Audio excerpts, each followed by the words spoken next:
Many of us live our entire lives under the weight of constant pressure. We wake up thinking about what we still haven't achieved. We rush through our days trying to fix, control, and force everything into place. And we go to bed with the heavy feeling that no matter how hard we tried, it was never enough. This cycle is exhausting, and it steals the joy from life. But Buddhism offers us a profound truth.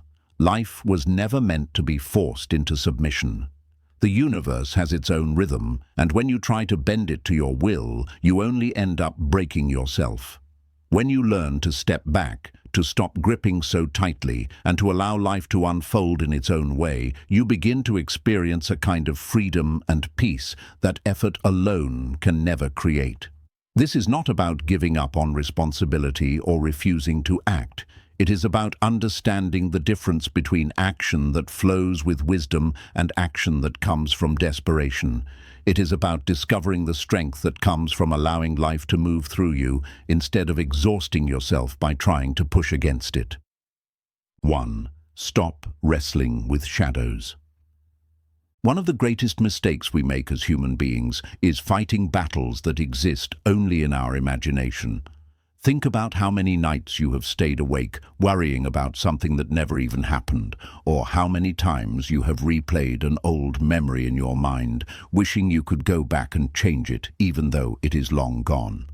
We create entire wars within ourselves against imagined failures, against mistakes that cannot be undone, and against fears of a future that may never arrive. These inner battles drain us more than any real challenge ever could. They become like shadows, shapes that look frightening in the dark but vanish the moment light is cast upon them. Yet we treat them as if they are solid enemies, pouring our energy, our peace, and our attention into resisting what is not even there. The danger of wrestling with shadows is that the harder you fight, the more convincing they appear. A small doubt grows into a monster, a tiny regret expands into lifelong guilt, and a passing thought about the future becomes a heavy burden on your shoulders. These illusions feel real only because we give them our power. Just as a shadow on the wall looks large when you shine a small light from the wrong angle, our thoughts can appear larger than life when we focus on them without awareness. The more we resist them, the more energy we feed them, and the bigger and darker they seem to grow. Buddhism teaches that the root of peace lies in clarity, and clarity means learning to see what is real in this very moment. When you bring your awareness back to the present, you realize that so much of your suffering is self-created. The regret you hold on to exists only in memory. The fear that keeps you restless exists only in imagination. They are not part of reality right now. They are only thoughts. By recognizing this, you free yourself from unnecessary struggle. Instead of exhausting yourself in endless battles with illusions, you conserve your energy for what truly matters, the reality of the present moment. This is why mindfulness is such a powerful practice. It allows you to shine the light of awareness on your shadows and see them for what they are. Not real enemies, but projections of the mind. When you stop wrestling with shadows, you begin to live lighter. You begin to notice that the present moment is not nearly as threatening as your mind made it seem. You realize that most of the pain you carried was self-inflicted, born not from reality, but from stories you told yourself about reality. And the moment you let go of those stories, life becomes simpler, calmer, and far more beautiful. The truth is, the present moment is the only arena where reality actually exists. The past has already gone, and no amount of wrestling will bring it back. The future has not yet come, and no amount of worrying will guarantee control. Only here and now is real. And when you finally stop wrestling with shadows and stand firmly in the present, you discover something extraordinary. Life begins to flow naturally. You no longer feel pulled in every direction by fears and regrets. Instead, you experience clarity, peace, and strength, the kind of power that comes not from fighting illusions, but from living fully in what is real. 2. The more you chase, the more you push away. Have you ever noticed how the harder you chase something, the more it seems to slip away? This is one of life's hidden truths, and yet we fall into the same trap again and again. We chase after love, desperately trying to hold on to people, but the tighter we cling, the further they drift. We chase after success, running ourselves into the ground, but the more we force it, the more drained and uninspired we become.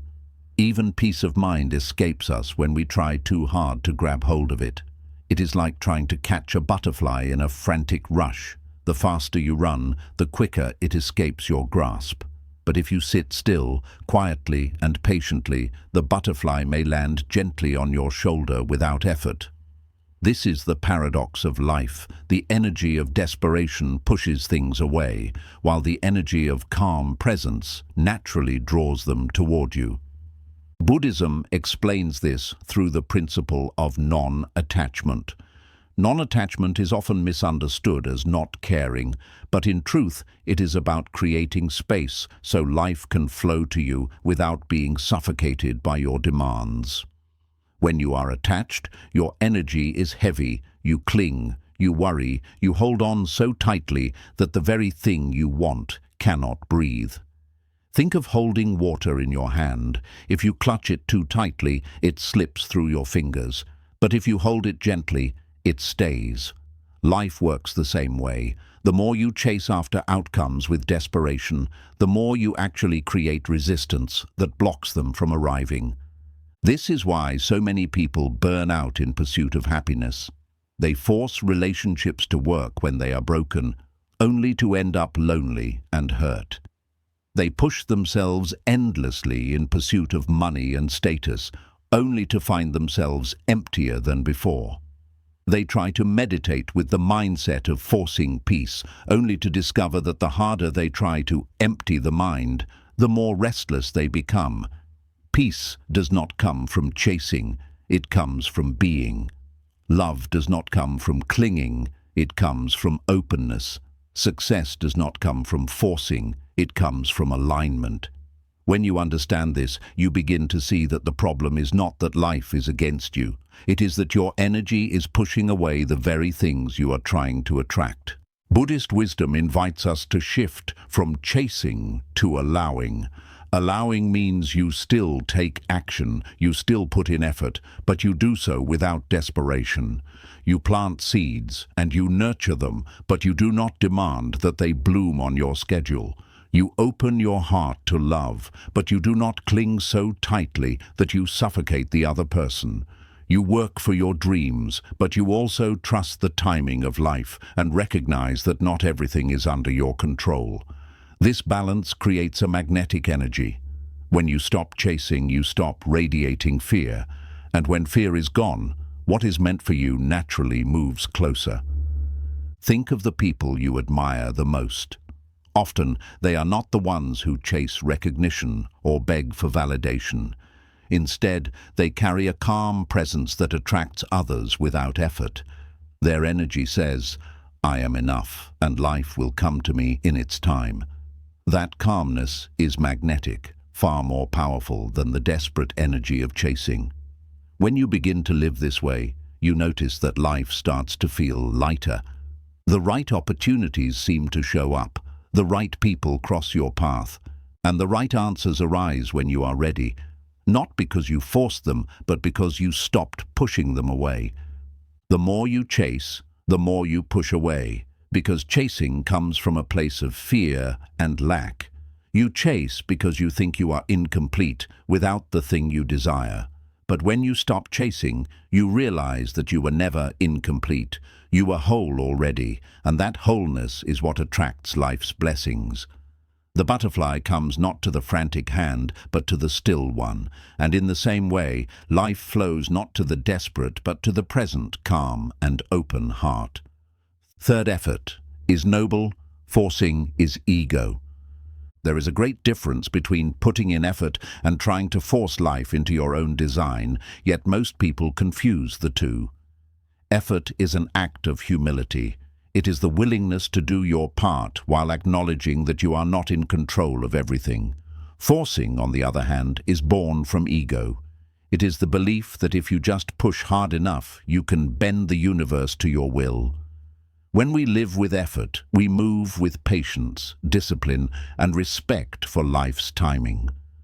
When we live with force, we burn ourselves out, clinging to results that were never ours to command. Think of planting a seed in the ground. Effort means preparing the soil, watering the seed, and giving it sunlight. You do your part faithfully, knowing that growth takes time. Forcing, however, is like digging up the soil every day to see if the seed has sprouted yet. You become impatient, you disturb the natural process, and in your attempt to control it, you actually destroy the very thing you wanted to grow. This is what many of us do with our dreams, our relationships, and even our inner peace. We cannot sit with the patience of effort. We demand the speed of forcing, and as a result, we harm the very blessings we long for. Buddhism honors the concept of right effort, which is one of the steps on the Noble Eightfold Path. Right effort is not about exhausting yourself or striving endlessly. It is about directing your energy toward what is wholesome and letting go of what is unwholesome. It is the discipline to practice mindfulness daily, the commitment to purify your thoughts, and the patience to cultivate habits that lead to peace. Right effort is steady and consistent, like the slow but unstoppable flow of a river. It does not rush, but it never stops. It carries everything forward with grace. Forcing, by contrast, comes from a restless ego that cannot stand uncertainty. The ego whispers that you must control outcomes, you must demand results, you must make life obey your will. But life does not obey the ego, it follows its own rhythm. When you act out of forcing, you are essentially at war with reality. You push against what is, instead of working with it. And the more you fight reality, the more suffering you create for yourself.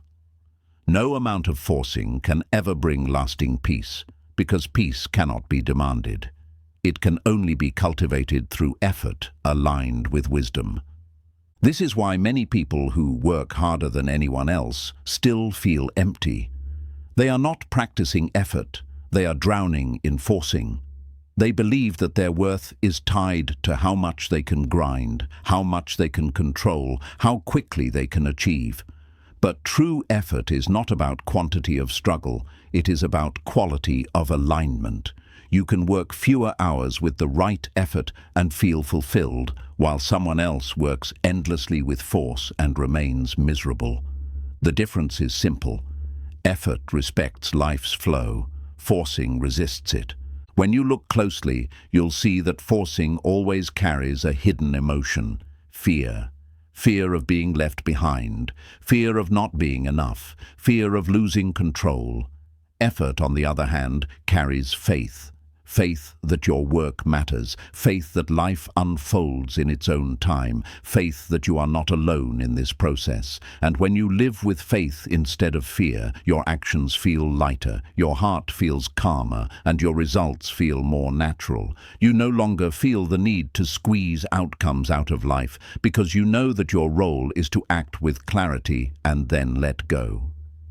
Imagine two archers. The first draws his bow with desperation, sweating, panicking, and forcing the arrow to fly straight. His hands shake, his aim falters, and when he finally releases, the arrow misses its mark. The second archer, however, breathes deeply, focuses, and puts in steady effort to align his shot. When he releases, the arrow flies with grace and lands where it should. The difference is not in the strength of their arms, but in the presence of their minds. Forcing scatters energy, effort directs it. So remember this: effort is noble because it keeps you disciplined, humble, and aligned with reality. Forcing is ego because it pretends you are bigger than reality itself. The seed will sprout when it is ready, the fruit will ripen in its season, and the butterfly will land when the air is still. Your role is not to command life's timing, but to prepare yourself, to do your work, and to trust that life's flow will carry you the rest of the way. When you embrace effort without forcing, you will find that life feels less like a constant uphill battle and more like a rhythm you can move with. And in that rhythm, peace is found. 4. Life speaks softly, not loudly. One of the reasons so many people feel lost in life is not because guidance is absent, but because they have made too much noise to hear it. Life does not usually shout instructions at us, it whispers. The signals are often subtle, appearing in ways that can easily be missed if we are rushing, forcing, or drowning in our own demands. Think about the times when your intuition told you something, when you felt in your heart that a choice was right or that a path was wrong. That quiet inner voice was not dramatic, it was soft. But because you were too busy chasing after what you thought you needed, you ignored it. Later, you realized that the whisper was correct all along.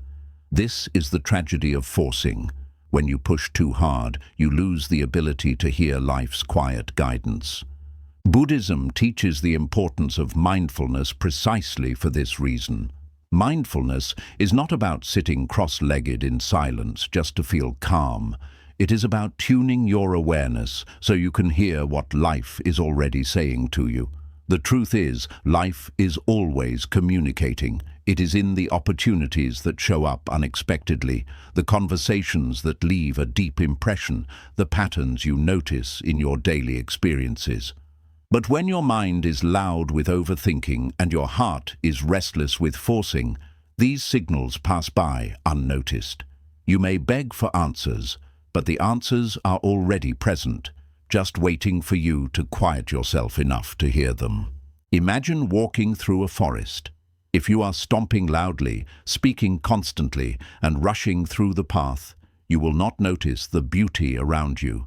The song of the birds, the rustle of the leaves, the quiet flow of the stream, all of these are drowned out by your noise.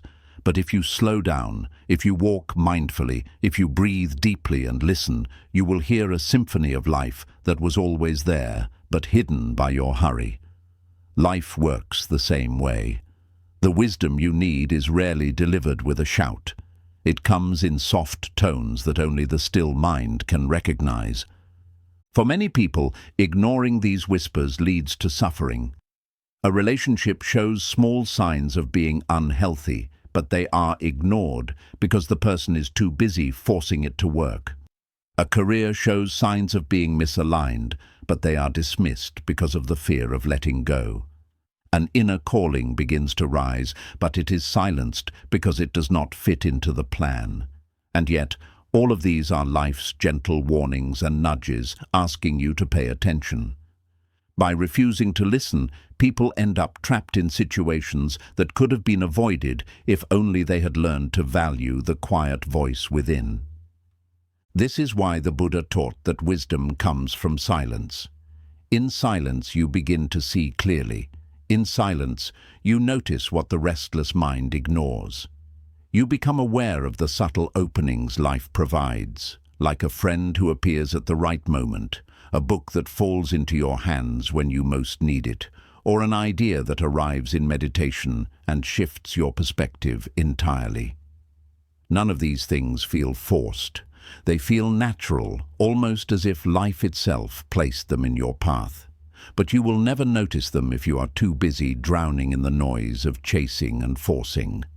Consider how many times your life has taken an unexpected turn because of something small, perhaps a chance meeting, a single conversation, or a decision you made almost without thinking, but which later became pivotal. These are not accidents. These are life's whispers, and the more still you become, the more you recognize them.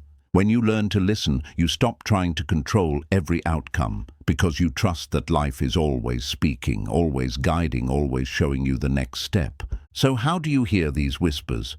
You create space. You slow down. You practice presence in ordinary moments, when you eat, when you walk, when you breathe. You stop rushing through life as if speed is the goal and start living as if awareness is the treasure. Slowly, you begin to notice that life is not silent at all. it has been speaking all along, just not in the loud ways you expected. And when you tune into its softness, you discover that the path you were forcing to find has been under your feet the whole time. The lesson is clear. Life speaks softly, not loudly. The answers you seek are not hiding in the noise of desperation, but in the quiet of presence. When you force less and listen more, you discover that life has always been guiding you. It was only waiting for you to be still enough to hear. 5. The harder you grip, the faster you break. Life has a fragile beauty to it, and the more we try to control and possess it, the more it begins to crack under the weight of our desperation. Imagine holding a delicate glass in your hand. If you hold it lightly, it rests safely in your palm, but the moment you grip it too tightly out of fear of losing it, you risk shattering it into pieces. The same is true with relationships, dreams, success, and even inner peace. When you approach life with gentleness, balance, and openness, it tends to stay. But when you grasp with fear, clinging tightly as if you can keep everything from slipping away, you end up suffocating the very things you wanted to protect. Think of love, for example. When love is held with openness, it breathes, it grows, it feels alive. But when one person begins to grip too tightly, constantly controlling, demanding, or clinging out of fear of losing the other, love suffocates. What was once joyful begins to feel heavy, and eventually the relationship crumbles. It wasn't because love disappeared, but because the grip of fear was stronger than the freedom love needs to survive. This is why in Buddhism, attachment is described as one of the main causes of suffering. Attachment is gripping life so tightly that you not only harm yourself, but also break the natural flow of the very things you are clinging to. The same happens with goals and ambitions. It is noble to have dreams, to set intentions, and to work toward them. But when you grip them with desperation, demanding that everything must happen exactly as you plan, you break your spirit. Every delay feels like failure, every obstacle feels like betrayal, every unexpected turn feels unbearable. You become a prisoner of your own expectations, unable to enjoy the journey because you are suffocating it with the grip of control. Success cannot bloom under that kind of pressure. True growth requires room to breathe, to evolve, and to arrive in its own season. Even your own mind can be broken by gripping too tightly. How many people try so hard to control their thoughts that they end up driving themselves into greater stress? They try to force themselves into calmness, only to feel more restless. They try to grip their minds into stillness, only to create more noise. The mind, like the breath, cannot be suffocated. It relaxes only when you loosen your grip. This is why meditation teaches us to observe thoughts rather than to wrestle with them. When you stop trying to control every thought and instead let them rise and fall naturally, the mind begins to settle on its own. Buddhism offers the wisdom of the middle path for this very reason. It warns against extremes, against neglect on one side and obsession on the other. Both are imbalances that create suffering. The middle path is about holding life with gentleness. You care, you show up, you put in effort, but you do not strangle life with your need for certainty. You walk the balance between dedication and detachment, between holding and letting go. And it is in this balance that peace is found. Consider how nature itself teaches this truth. A tree that bends with the wind survives the storm, while a tree that refuses to bend snaps under pressure.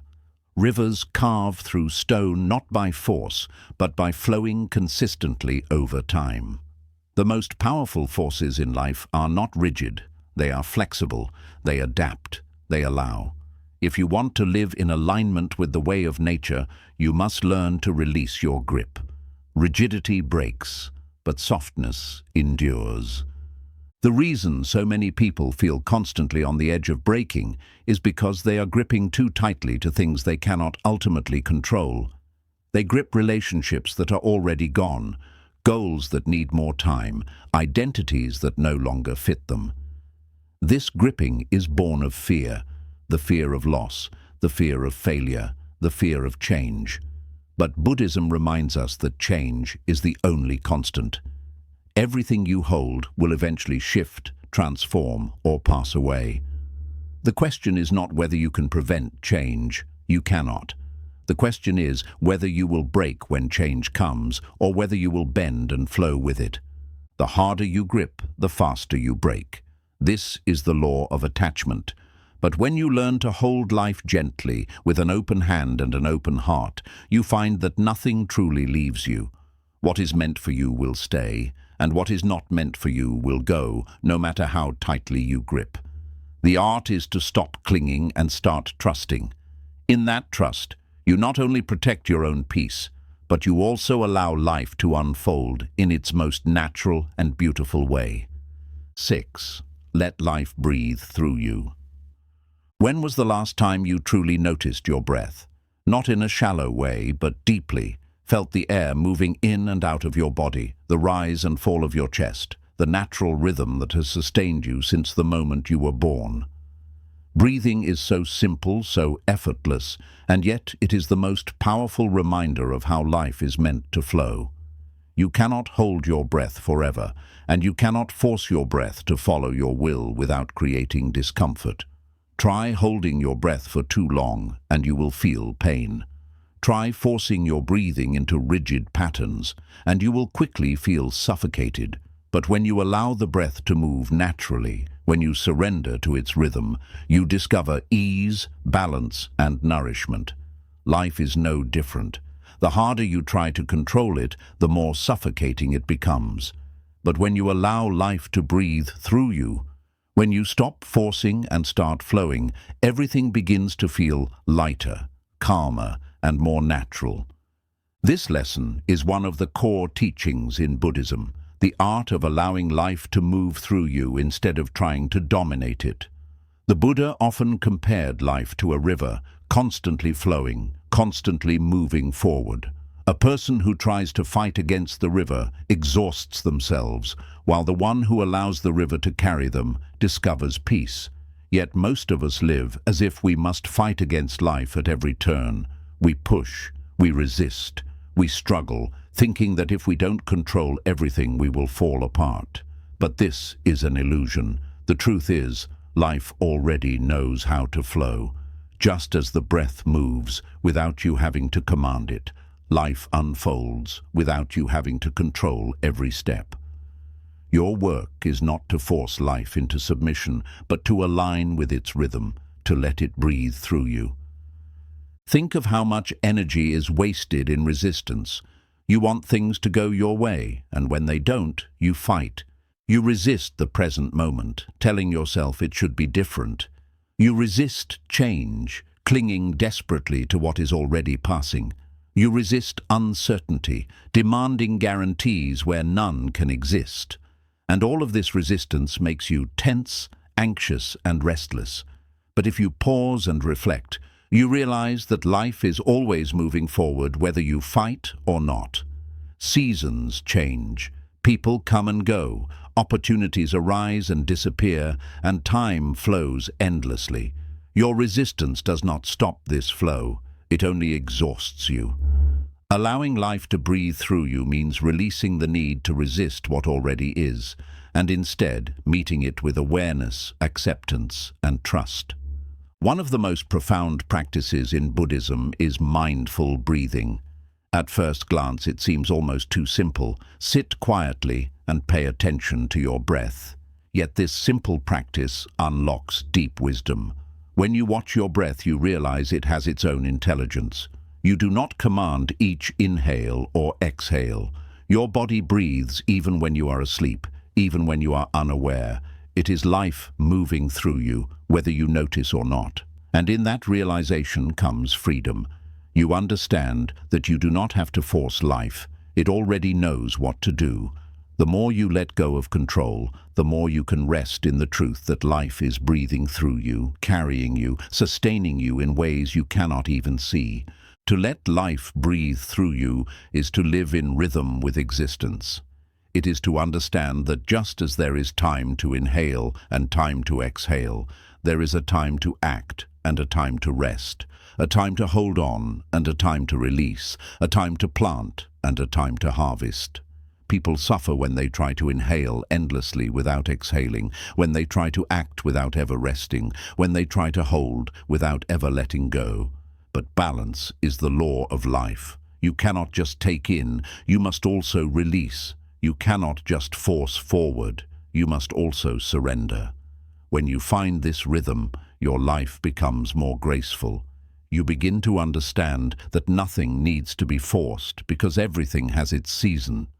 Imagine someone who tries to control every single detail of their life. They plan obsessively, they worry constantly, and they believe that if they just push hard enough, they can control every outcome.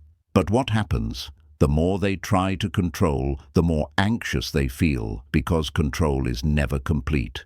There are always uncertainties, always surprises, always things that slip out of their hands. In their attempt to control life, they end up suffocating it, cutting off the very flow that could have brought them peace. Now imagine someone who lives with openness, who does their best but also trusts the process. They plan, but they are not slaves to the plan. They care, but they do not cling. They allow things to unfold without demanding that everything happen their way. This person may not avoid challenges, but they face them with more ease because they are moving with life, not against it. Buddhism calls this living in harmony with the Dharma, the natural order of the universe. Just as the moon does not force the tides but moves them effortlessly, just as the sun does not force plants to grow but gives them light and warmth, you too can live without forcing. You can be part of the natural flow instead of exhausting yourself trying to resist it. The Dharma teaches that everything has its place, everything has its rhythm, everything unfolds in accordance with deeper laws that we may not always understand. When you let life breathe through you, you trust these laws. You no longer panic when things don't go according to your plan, because you know there is a larger order guiding you. Letting life breathe through you also means allowing space for silence, rest, and stillness. In our modern world, people often believe that productivity equals worth.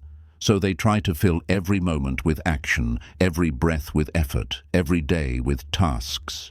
But just as your body cannot survive without the pause between breaths, your spirit cannot survive without the pause between actions. Rest is not laziness, it is wisdom. Stillness is not wasted time, it is sacred time. When you honor these pauses, you align yourself with life's rhythm. You give space for clarity to arise, for creativity to emerge, for healing to happen. This is why monks often spend hours in meditation, not because they are running away from life, but because they are allowing life to breathe through them in stillness. This lesson also teaches us something about trust. Many of us live in constant tension because we do not trust life. We think we must do everything, control everything, carry everything. But just as you trust your lungs to breathe without your constant supervision, you can learn to trust life to unfold without your constant interference. This trust does not mean you stop acting. It means you act from a place of peace, not fear.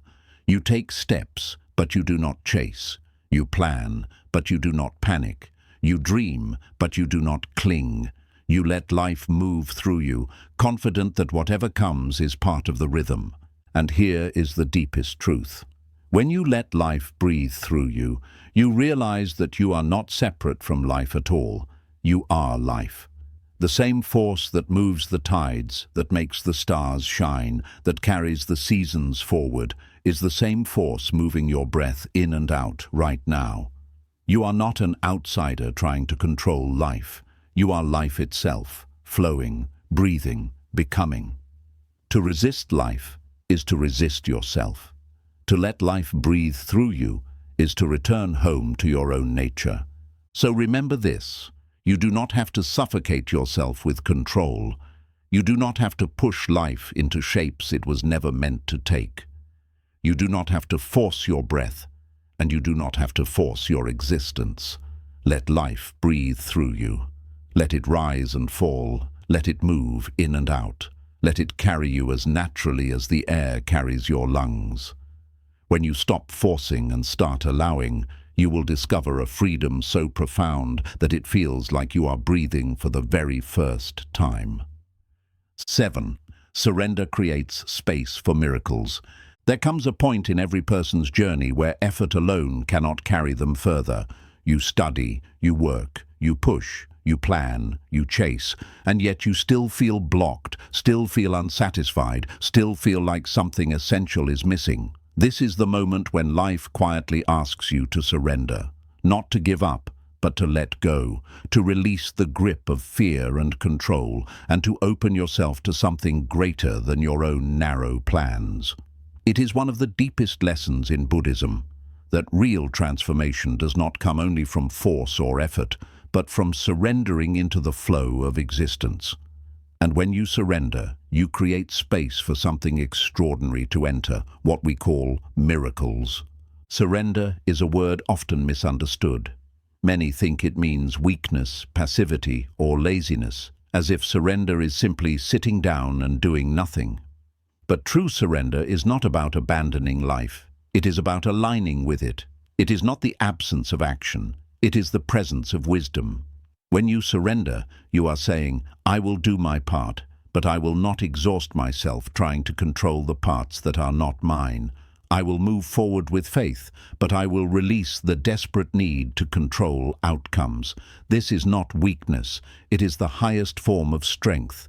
It is the strength to trust, the strength to open your hands instead of clenching them, the strength to step aside so life can show you possibilities far greater than the ones you had imagined. Think about the people you admire the most, not because they forced their way through everything, but because they seemed to move with a quiet confidence, as if life itself was carrying them. Their journeys were not without effort, but they were also not enslaved by desperation. There was a quality of surrender in them, a willingness to allow doors to open when it was time, and to walk away when something was not meant for them. This is the kind of energy that creates miracles, because it allows space for life to operate in ways the human mind cannot comprehend. The Buddha himself spoke of this principle when teaching about craving and clinging. He explained that suffering arises not because life is cruel, but because we cling too tightly to how we want life to be. We grip our desires, our identities, our attachments, and we refuse to let go, even when holding on causes us pain. Surrender is the antidote to this suffering. It is the practice of releasing the clinging, of loosening the grip, of trusting that letting go does not mean losing, it means making space. Just as your lungs cannot fill with fresh air unless you exhale first, your life cannot receive new blessings unless you release what you are holding too tightly. Consider the story of a man holding onto a rope. He grips it with all his strength because he is afraid to let go, but the rope is tied to nothing. It is just hanging there, cutting into his skin. The harder he grips, the more pain he creates. If he would only release his hand, he would discover freedom. How many of us are like this man, gripping tightly to things that no longer serve us? We cling to relationships that are already over, jobs that drain our spirit, identities that no longer reflect who we are, and yet we call it safety, we call it control, but in truth, it is suffering. Surrender is the moment we release the rope, the moment we finally trust that by letting go, we are not falling into emptiness. We are making space for something greater to carry us. Life has a way of surprising us when we stop forcing it. Think about times in your past when something unexpected happened, a chance meeting that changed your life, an opportunity that came out of nowhere, a blessing that arrived just when you had given up hope. These are not accidents. They are what happens when you finally surrender enough to allow life to move freely. The universe, God, Dharma, whatever name you give to the greater intelligence of existence, cannot pour new blessings into hands that are clenched shut. Only when your hands are open, when your heart is open, when your mind is open, can miracles arrive. In Buddhism, there is a beautiful concept called emptiness, shunyata. It does not mean nothingness or despair. It means openness, spaciousness, the freedom from being weighed down by attachments. When you are empty of clinging, you are full of possibility. When you surrender your rigid expectations, you create space for infinite outcomes. Emptiness is what allows the seed to sprout, the cup to be filled, the sky to hold the stars. Without emptiness, there is no room for anything new. Surrender is the practice of emptiness in daily life. By letting go of your tight grip, you return to that openness, and in that openness, miracles naturally occur. The challenge, of course, is that the ego hates surrender. The ego thrives on control, on certainty, on the illusion that you are the master of everything. It tells you that if you don't hold on tightly, everything will collapse. It whispers that letting go is failure, that surrender means you have been defeated. But this is a lie. The truth is the opposite. Surrender is not defeat. It is liberation. It frees you from the impossible burden of carrying the whole world on your shoulders. It frees you from the endless anxiety of trying to control what was never yours to control. And in that freedom, you find peace, not because life suddenly becomes perfect, but because you no longer need it to be. Think of the way rivers carve through stone. They do not hammer or fight against the rock. They flow gently and consistently, and in time, the stone gives way. This is the power of surrender. Not passive weakness, but patient strength. You may not see results immediately, but over time, life rearranges itself in your favor when you stop fighting and allow its current to move through you. In fact, many of the most powerful transformations in life happen not because we forced them, but because we surrendered to them. Falling in love, finding a calling, experiencing spiritual awakening, these are not things that can be manufactured by force. They arise when we open, when we stop trying so hard, when we finally allow life to surprise us. Surrender also requires trust in timing. One of the greatest sources of suffering is impatience, the belief that everything must happen right now. But just as fruit cannot ripen before its season, your blessings cannot arrive before their time. Forcing only damages the process. Surrender is the wisdom of the farmer who plants the seed, waters it, and then trusts the sun and rain to do their work. He does not dig up the soil every day to check if the seed has grown, because he knows that growth happens in silence, beneath the surface, long before it can be seen. Your life works the same way.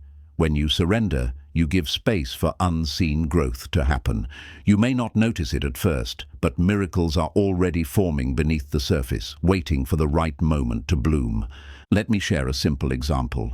Imagine you are holding a jar already filled with stones. You keep adding more and more, but nothing new can enter. That is your life when you cling tightly to the past, when you refuse to surrender. The jar is full, but it is full of things that no longer serve you. Now imagine emptying the jar. At first, it feels uncomfortable. You see emptiness, and the ego panics. But soon, that empty space becomes an invitation. You can fill it with fresh water, with new flowers, with something alive. Surrender is that emptying. It may feel frightening to release what you know, but only when you do can something more nourishing, more miraculous enter. The miracle of surrender is not only that it brings new blessings, it also transforms your heart. You stop living in constant tension and you begin to relax into trust. You stop demanding that life meet your rigid expectations and you begin to marvel at how life unfolds in ways more creative than you could have planned. You stop clinging to what hurts and you discover the freedom of letting go. And in that freedom, you realize that miracles were not far away. They were waiting all along, just beyond the walls of your control. So what does it mean, practically, to surrender and create space for miracles? It means to stop forcing answers when none are ready and to sit in the mystery with patience. It means to release relationships that are no longer alive, trusting that space will bring the right connections in time. It means to let go of identities that no longer fit you, allowing yourself to grow into the person you are becoming. It means to trust that not everything has to be understood right now. It means to breathe, to loosen your grip, to allow life to be your partner instead of your enemy. And when you live this way, you discover something profound. Miracles are not always dramatic, lightning bolt events. They are often quiet, gentle, and ordinary. A moment of clarity during meditation, an unexpected smile from a stranger that lifts your spirit, a sudden idea that solves a problem you've been struggling with, a door that opens just when you thought all doors were closed. These are miracles too, life's way of showing you that it has always been guiding you, always been ready to provide, if only you would surrender enough to let it in. The truth is, surrender is the most courageous act you can perform. It requires faith in something bigger than yourself. It requires humility to admit that you do not control everything. It requires strength to release what your ego clings to. But once you taste it, once you feel the freedom of surrender, you will never want to live any other way. You will see that miracles are not rare. They are natural. They were always flowing, always surrounding you. You were just too busy clinging, forcing, and controlling to notice them. So the invitation is simple, though not always easy. Surrender, release the rope, exhale, empty the jar, trust the flow. Allow life to breathe through you, to surprise you, to bless you. Because when you stop forcing and start surrendering, you create space for the extraordinary to enter. And in that space, miracles happen, not because you demanded them, but because you finally became open enough to receive them. 7. Surrender creates space for miracles. There comes a moment in life when all of your pushing, all of your controlling, all of your desperate effort begins to feel heavy. You've planned, you've chased, you've forced, and still, what you want seems far away. At that moment, life quietly whispers a truth that many resist. Peace does not come from more control. It comes from surrender. This is not the surrender of weakness, not the surrender of giving up, but the surrender of wisdom. It is the realization that the more tightly you grip, the more fragile everything becomes, and the more open you are, the more life has room to give you what you truly need. When people hear the word surrender, they often imagine failure, defeat, or laziness. They think surrender means lying down and doing nothing. But Buddhism teaches us that true surrender is not about quitting, it is about opening.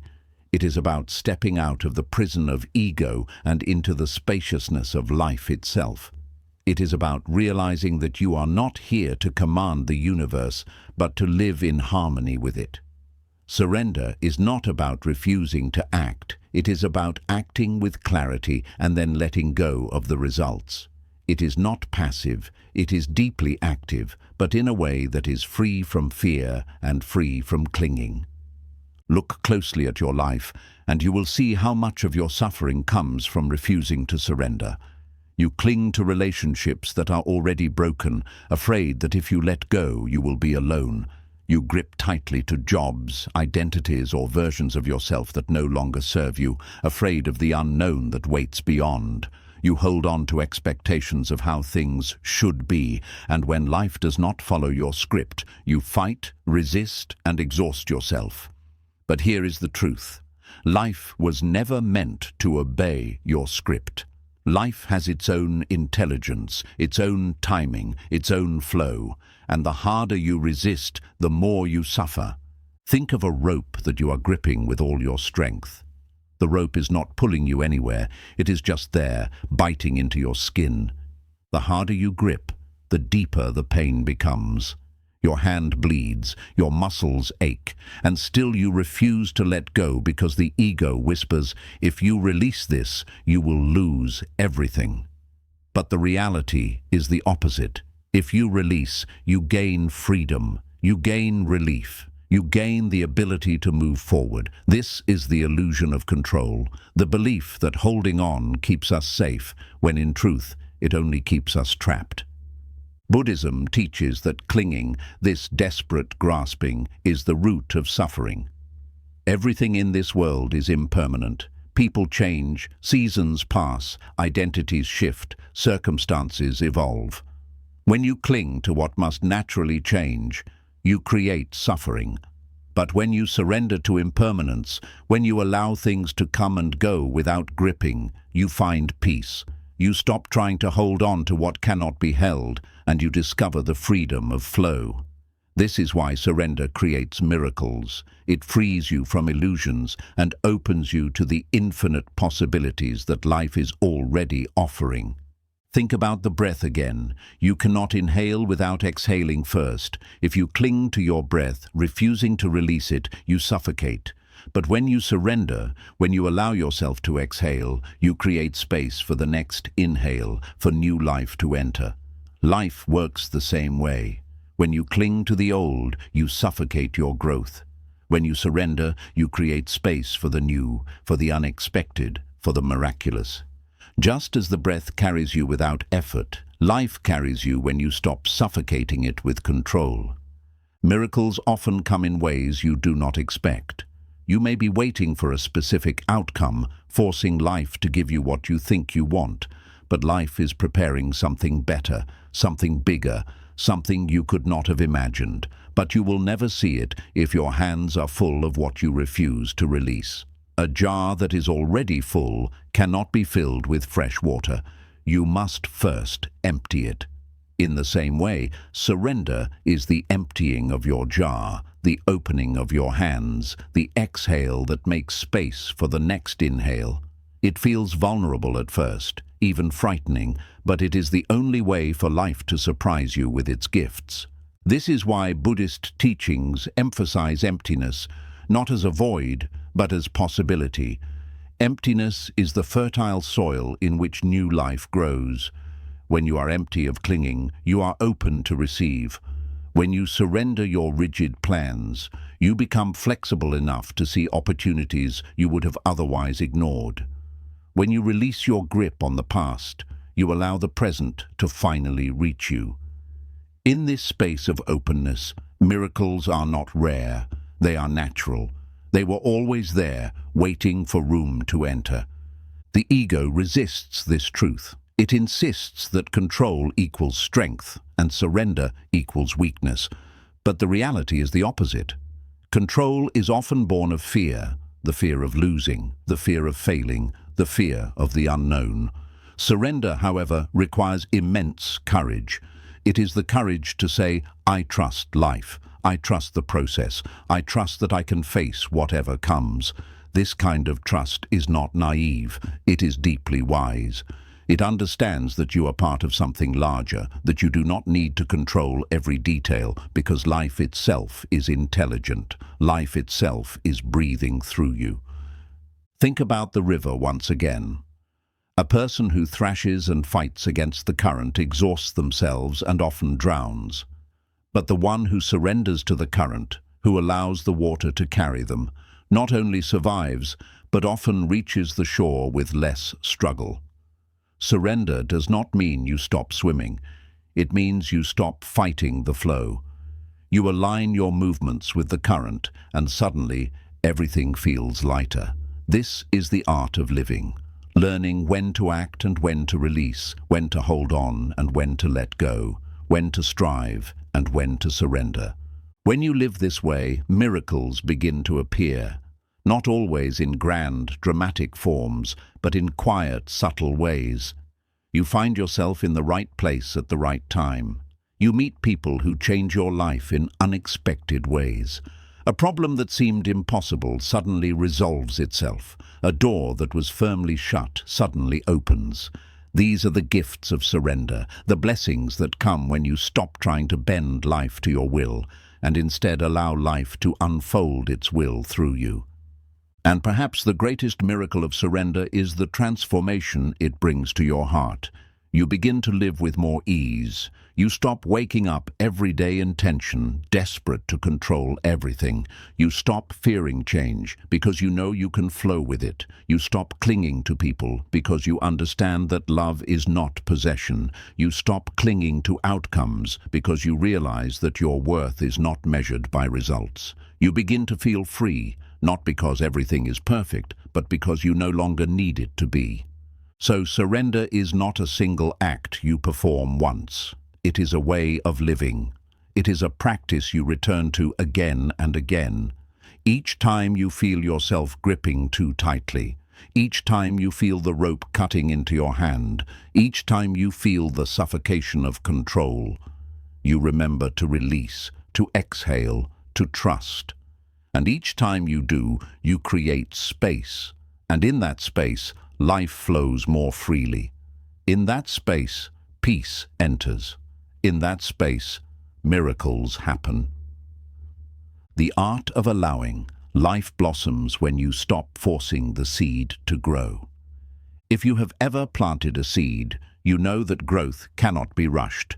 You place it in the soil, you water it, you give it sunlight, and then you wait. You cannot dig it up every day to check if it has sprouted. You cannot pull at the tiny leaves to make them grow faster. The more you interfere, the more you risk damaging the very life you are trying to nurture. Growth requires patience, trust, and above all, allowing. Life itself works in the same way. The more you try to force every outcome, the more you disrupt the natural unfolding of your journey. But when you practice the art of allowing, when you give life the space to grow on its own terms, something remarkable happens. Everything begins to blossom in ways you never expected. Allowing is not the same as passivity. It does not mean sitting back with indifference, nor does it mean refusing to make an effort. Allowing means that you do what you can, with clarity and intention, and then you release the need to dictate every detail. It is the wisdom of knowing the difference between your role and life's role. Your role is to plant, to water, to nurture. Life's role is to grow, to unfold, to reveal. Confusing the two is where suffering begins. Too many people plant seeds but cannot resist the urge to pull at them, demanding results on their timeline. They grip life with such desperation that they choke it. The art of allowing is the opposite. It is the practice of giving life enough space to breathe, to move, to blossom naturally. Buddhism often speaks about impermanence and interdependence, two truths that explain why allowing is so powerful. Impermanence means everything is always changing, always moving, always becoming. You cannot freeze life in place no matter how hard you try. Interdependence means everything is connected, influenced by countless causes and conditions. Your seed does not grow in isolation. It depends on the soil, the sun, the rain, the air, and countless unseen factors. Forcing is the illusion that you can control all of this. Allowing is the wisdom of knowing you cannot, and the peace that comes from trusting the process instead. Consider the way people handle their ambitions. Some approach their dreams with patience, working steadily and allowing opportunities to unfold.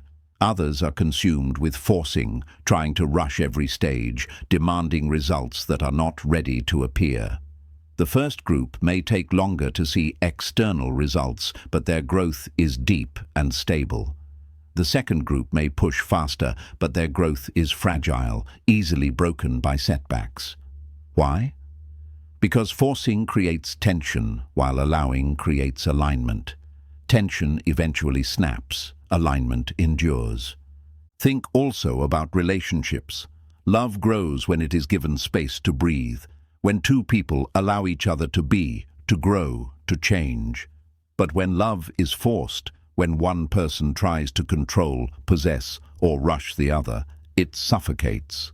True connection requires allowing. You cannot force someone to love you. You cannot demand closeness before it is ready. Love blossoms only when both hearts are free, when they are allowed to open naturally in their own time. This is why clinging leads to suffering, while allowing leads to freedom. The art of allowing also applies to your inner journey. How many people force themselves into becoming something they are not ready to be? They push themselves to heal before the wound has even closed. They force themselves to forgive while their heart is still bleeding. They demand enlightenment, peace, or awakening as if it were another trophy to be claimed. But the soul, like the seed, cannot be forced open. Healing takes time. Forgiveness takes readiness. Awakening takes ripening. Forcing only delays the process because it creates resistance. Allowing, however, softens the heart and makes space for natural growth. This is why meditation is so transformative. In meditation, you do not force your thoughts to stop. The harder you try to push them away, the louder they become. Instead, you allow them to come and go, like clouds drifting across the sky. You breathe, you observe, you let them pass. And in this allowing, the mind begins to settle on its own. Peace arises not because you forced it, but because you gave it space to arise naturally. The mind, like life, blossoms when you stop forcing it. To live in the art of allowing is to trust timing. Every flower blooms in its season. Every fruit ripens when it is ready. You cannot make spring come faster by pulling on the branches. You cannot force the dawn by shouting at the night. Life has its seasons, and each season has its wisdom. Allowing means honoring those seasons, living fully in each one instead of rushing to the next.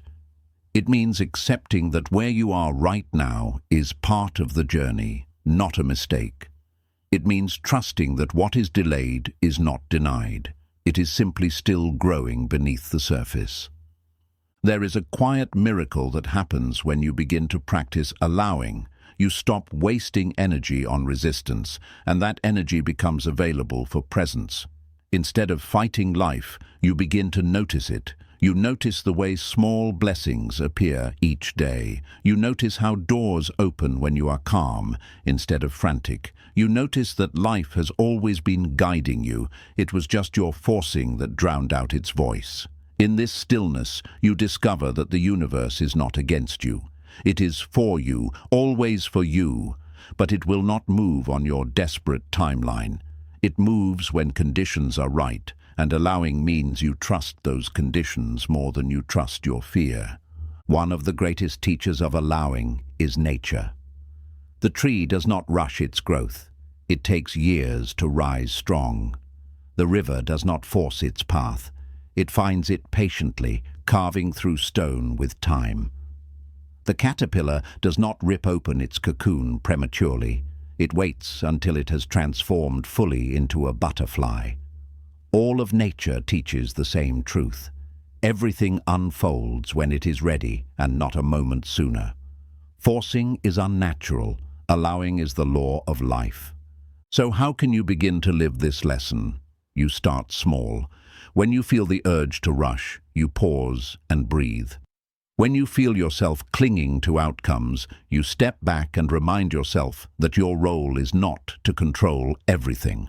When you face uncertainty, instead of panicking, you lean into trust. You do what you can and then let go. You allow. Slowly, you will notice that life feels lighter. You will see that many things you once chased now begin to come to you naturally. Why? Because you stopped pushing them away with your desperation. You created space, and life filled it. The art of allowing is not easy because the ego thrives on control. It wants certainty, it wants speed, it wants guarantees. But the soul does not grow on the ego's timeline. The soul grows in silence, in patience, in trust. When you master the art of allowing, you stop living like a prisoner of fear and start living like a partner of life. You stop trying to pull the seed from the soil and start trusting it to sprout when it is ready. You stop forcing the flower to open and start marveling as it blossoms in its season. And when you live this way, you discover something extraordinary. Life was never holding back blessings from you. It was simply waiting for you to open your hands wide enough to receive them. Allowing is not weakness. It is wisdom. It is not laziness. It is trust. It is the courage to say, I will play my part, but I will not fight against what is beyond me. I will act with clarity, but I will not demand guarantees. I will plant, I will nurture, and then I will wait. And in that waiting, in that openness, in that surrender, I will discover that life blossoms most beautifully when I stop forcing it. Freedom is found in non-resistance, flowing with life instead of fighting it. There is a quiet truth at the heart of Buddhism, and yet it is one of the most difficult lessons for the human mind to accept. Most of our suffering does not come from life itself, but from the way we resist life.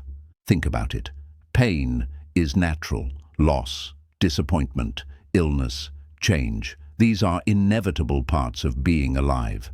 But suffering, that constant heaviness of the heart, that endless restlessness of the mind, that comes not from what happens, but from our refusal to accept what happens. We are like someone standing in a river, fighting the current with all their strength. The current is not our enemy. It is the natural flow of life. But in our resistance, we exhaust ourselves, and in that exhaustion, we suffer. Freedom begins the moment we stop resisting, the moment we allow the current to carry us instead of fighting against it. Resistance takes many forms. It is in the way we replay the past, refusing to accept that it cannot be changed. It is in the way we worry endlessly about the future, trying to control outcomes that have not yet arrived. It is in the way we deny our emotions, pretending we are fine when inside we are breaking. Resistance is the voice that says, this should not be happening. Life should be different. I should be somewhere else, someone else, living some other story. And yet, life is what it is. Reality is always now. No amount of resistance can undo the present moment. The more we resist, the more we create a war within ourselves, a war we can never win because we are fighting reality itself. Buddhism calls this craving and aversion, craving what we do not have and pushing away what we already have. Both are forms of resistance. We cling to what we want and resist what we don't want, and in that cycle, we never find peace. Imagine someone caught in a storm. They can scream at the wind, curse the rain, demand that the clouds disappear. None of it changes the storm. It only makes them more miserable. Another person, facing the same storm, chooses to find shelter, to wait, to accept that storms are part of the sky. The first suffers twice, once from the storm and once from their resistance. The second suffers only once, and even that suffering is softened by acceptance. This is the power of non-resistance. Non-resistance does not mean apathy. It does not mean you stop caring or stop acting. It means you accept what is here, right now, without denial. You may still work to change your circumstances, but you do so from a place of peace, not desperation. You may still have goals and dreams, but you are not enslaved by them. You may still feel pain, but you do not add layers of suffering by resisting the pain. This is why Buddhist monks can sit in meditation even while facing discomfort. They have trained themselves to observe without resistance, to experience pain without creating suffering. Think of how resistance shows up in ordinary life. You wake up in the morning and immediately complain in your mind about how tired you are, how much you don't want to face the day. That resistance already makes the day heavier before it even begins. You face traffic on the way to work and resist every red light, every delay, every car in front of you. That resistance creates frustration, though the reality itself is neutral. You are simply in traffic. You argue with someone you love, and instead of listening, you resist their words, planning your response, defending your position. That resistance builds distance, even though the conflict could have been softened by presence. Everywhere in life, resistance multiplies suffering. Now imagine living without that resistance. You wake up tired, but instead of complaining, you accept it, breathe, and move gently into the day. The tiredness is there, but it does not control you. You face traffic, and instead of fighting it, you accept that this is where you are now. The delay becomes an opportunity to breathe, to listen to music, to be present. You argue with someone you love, but instead of resisting, you listen, you soften, you allow space for their truth. Suddenly, life feels lighter. The same circumstances exist, but the suffering is reduced. Why? Because you stopped fighting what already is. This lesson is beautifully illustrated by water. Water is the perfect symbol of non-resistance. It flows around obstacles, adapts to every shape, yields without losing its power. A rock may resist, standing rigid and unyielding, but in time, even stone is worn down by the gentle persistence of water. Which one is truly stronger? The rigid rock that eventually breaks, or the soft water that flows forever? Buddhism teaches us to be like water, to stop resisting, to yield, to adapt, to flow, not out of weakness, but out of wisdom. In your own life, think about the times when resistance has broken you. Perhaps you resisted the ending of a relationship, and in clinging, you made the pain even worse. Perhaps you resisted a change in your career or health, refusing to adapt, and in that refusal, you created stress far beyond the challenge itself. Now think about times when you surrendered, when you allowed, when you flowed. Perhaps you let go of something that was no longer serving you, and in that letting go, new opportunities appeared. Perhaps you accepted a difficult truth, and in that acceptance you found peace. The difference is clear. Resistance tightens, allowing softens. Resistance imprisons, non-resistance frees. This is why freedom is not found in controlling life, but in aligning with it. Freedom is not the absence of challenges. It is the absence of resistance to challenges. The storm may still come, the loss may still happen, the pain may still arise, but you are free when you stop fighting them as if they should not exist. You are free when you accept reality as it is and respond with clarity instead of resistance. That freedom cannot be taken from you, no matter what happens, because it is not based on external conditions. It is based on your relationship with the present moment. In meditation, this truth becomes clear. When you sit quietly, thoughts and emotions will arise. If you resist them, if you try to push them away, they grow stronger. If you cling to them, they overwhelm you. But if you allow them, if you watch them rise and fall without resistance, they lose their power. You see that thoughts are just thoughts, feelings are just feelings, and none of them define you. The storm passes, and beneath it, you remain still. This is the practice of non-resistance, and it is the foundation of true freedom. Life is not against you. It is only your resistance that makes it feel that way. The current is not your enemy. It is your refusal to flow with it that exhausts you. Freedom begins when you stop demanding that life be different and start living fully in what life is offering now. And when you do, something miraculous happens. You discover peace even in the middle of chaos, joy even in the middle of uncertainty, strength even in the middle of loss. This is the power of non-resistance, the freedom that comes when you flow with life instead of fighting it. The strength of letting life unfold, why trusting the unknown leads to peace. One of the deepest fears we carry as human beings is the fear of the unknown. We want to know how things will turn out, when they will arrive, and whether they will be safe, secure, and certain. We want guarantees, timelines, and control. But life does not work this way. The future is always uncertain, always in motion, always beyond the grasp of complete prediction. Yet instead of making peace with this truth, we resist it. We plan, we calculate, we worry, we force. We treat the unknown as a threat instead of what it truly is, a space of infinite possibility. Buddhism teaches us that peace is not found in controlling the unknown, but in learning to trust it. To trust that even when you cannot see the whole path, the step you are on is enough. to trust that life has its own wisdom and that letting it unfold often brings you more than forcing ever could. Think about how much energy you spend trying to control the future. You plan your days, your years, your goals, and yet life constantly surprises you. A meeting gets cancelled, a door closes, a relationship shifts, a sudden event changes everything. And in those moments, your carefully crafted plans fall apart, leaving you frustrated and anxious.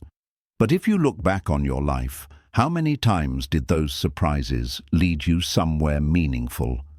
How many times did the path you never planned turn out to be the path that mattered most? The unknown is not your enemy. The unknown is the birthplace of growth, creativity, love, and miracles. Trusting the unknown means recognizing that you don't have to see the whole journey to take the next step. Buddhism speaks of impermanence, the truth that nothing is fixed, that everything is always changing. At first, this truth seems frightening. We want things to stay the same, especially when they are good. But impermanence is also what makes growth possible. A seed cannot become a tree unless it changes. A child cannot become an adult unless they change. Your soul cannot awaken unless you change.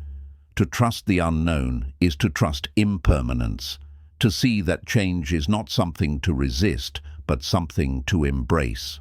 When you fight impermanence, you cling and suffer. When you trust impermanence, you open to transformation.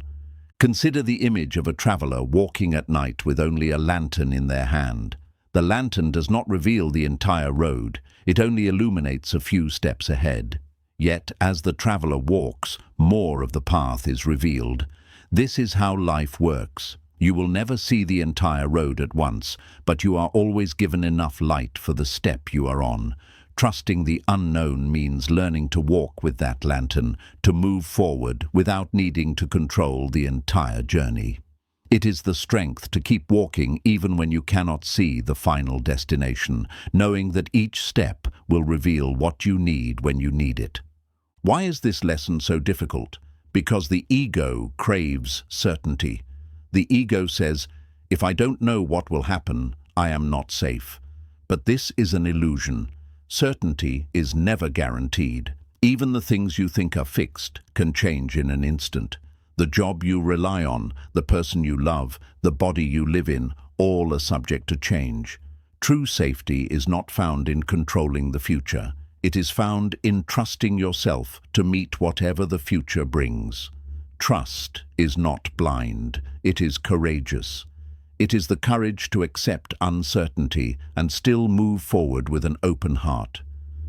Think of the times when you tried to force certainty. Perhaps you clung to a relationship, demanding guarantees it could not give. Perhaps you pushed yourself to achieve something by a specific time, exhausting yourself in the process. Perhaps you refused to take a leap of faith because you wanted every answer in advance, and yet even when you forced, certainty never came.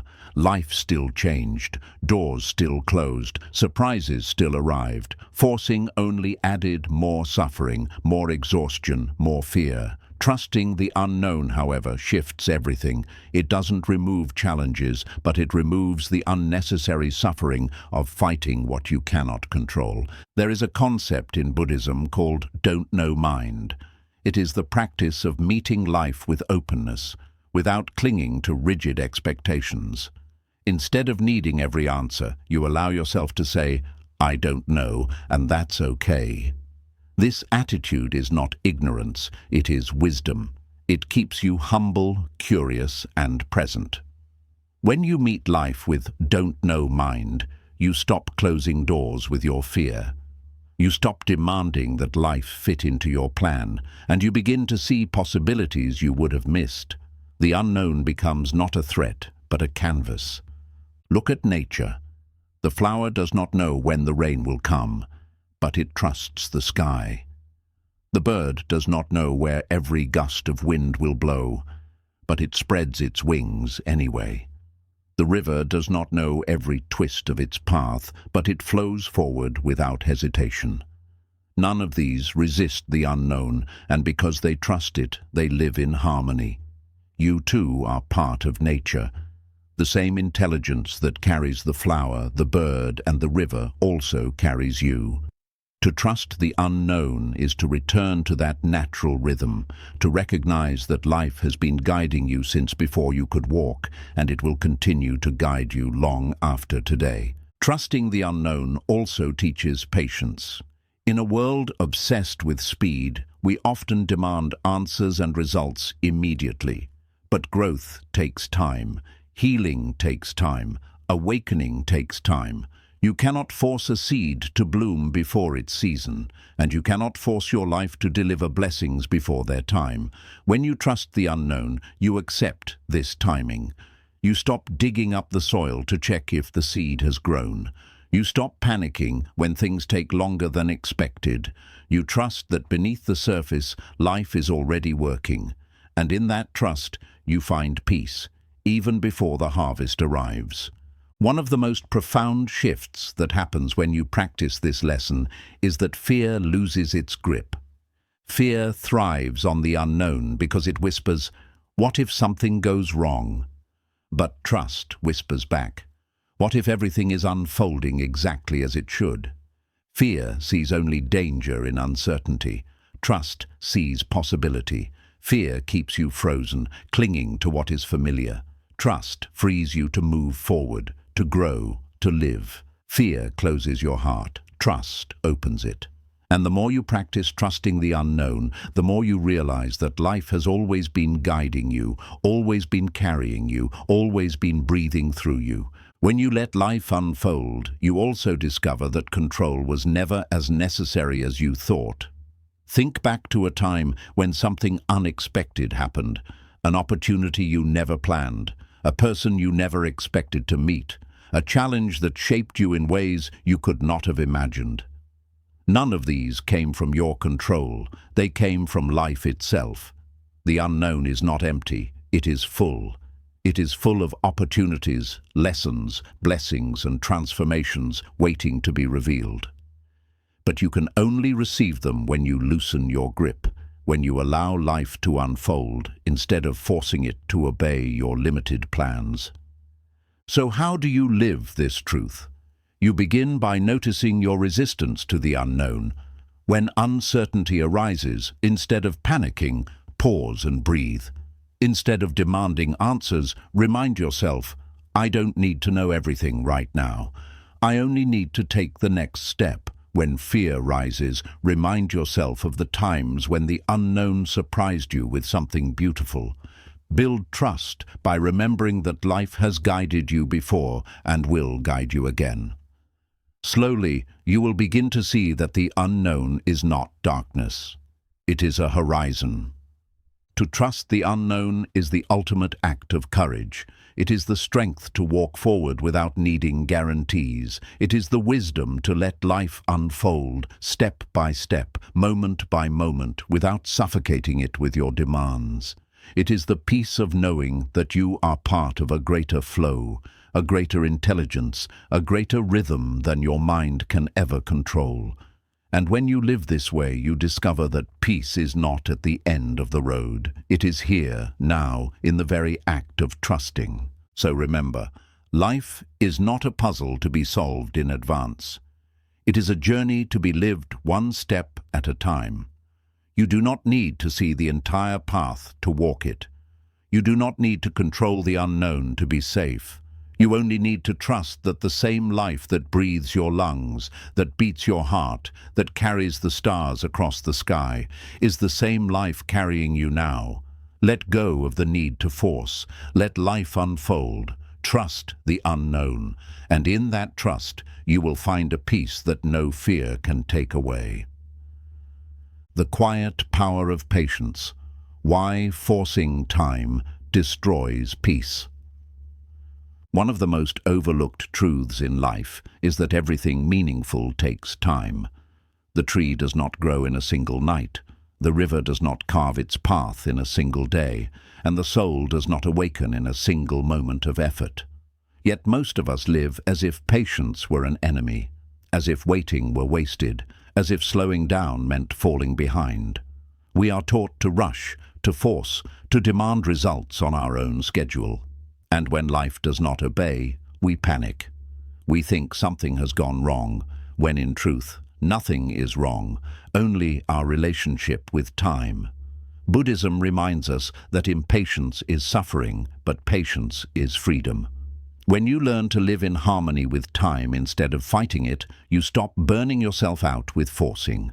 You begin to see that life already knows its own timing, and all you must do is align with it. Patience is not passivity. It is not doing nothing. It is the quiet strength to continue walking steadily, even when the results are not yet visible. It is the ability to sit with the process without rushing to the end.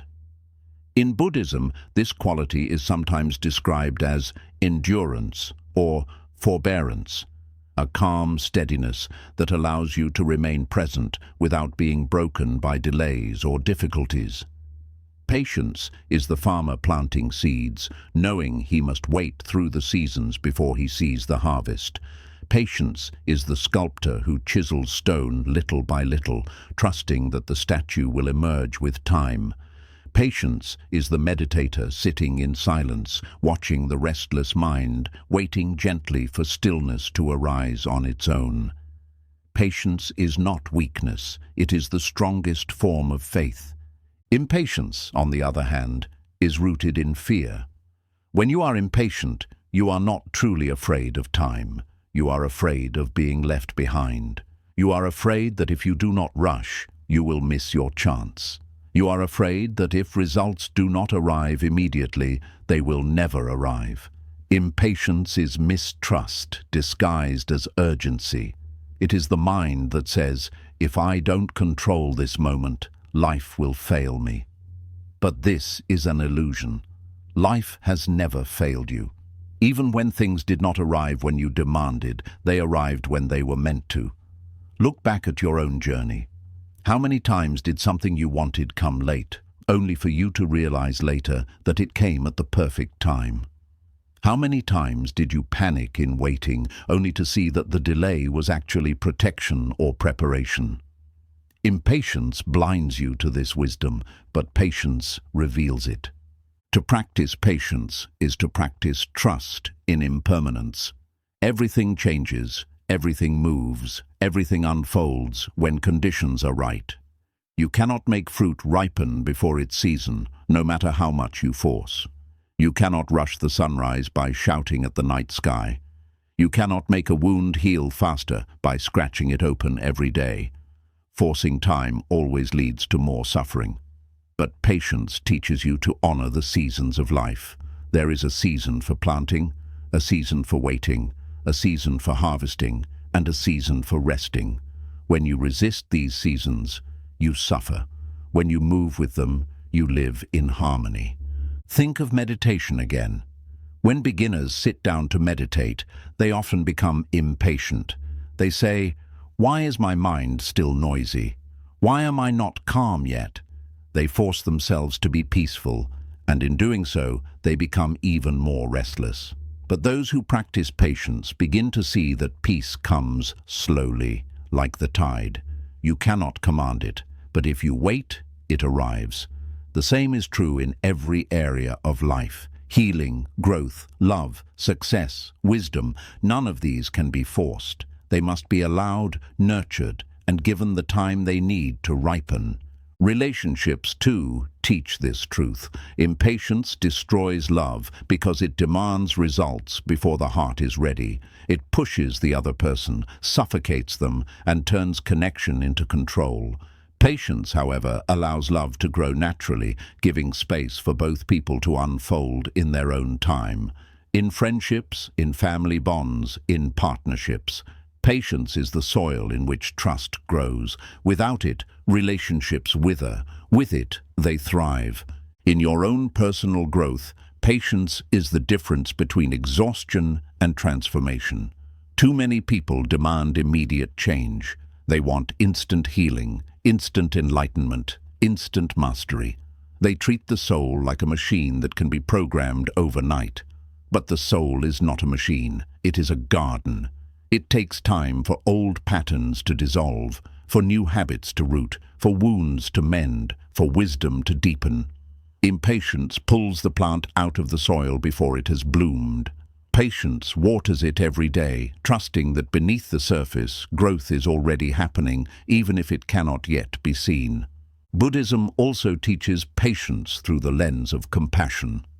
When you are patient, you are compassionate not only with others, but with yourself. You stop demanding perfection from yourself immediately. You stop beating yourself up for not being there yet. You allow yourself to be human, to stumble, to grow at your own pace. Self-patience is one of the most healing acts you can perform. It softens the harsh voice of the ego and replaces it with gentleness. It reminds you that becoming is a process, not a race. Nature is the greatest teacher of patience. The mountain takes thousands of years to rise. The river takes centuries to carve its path. The stars take millions of years to burn their light across the sky. None of them are in a hurry, and yet all of them are perfect in their timing.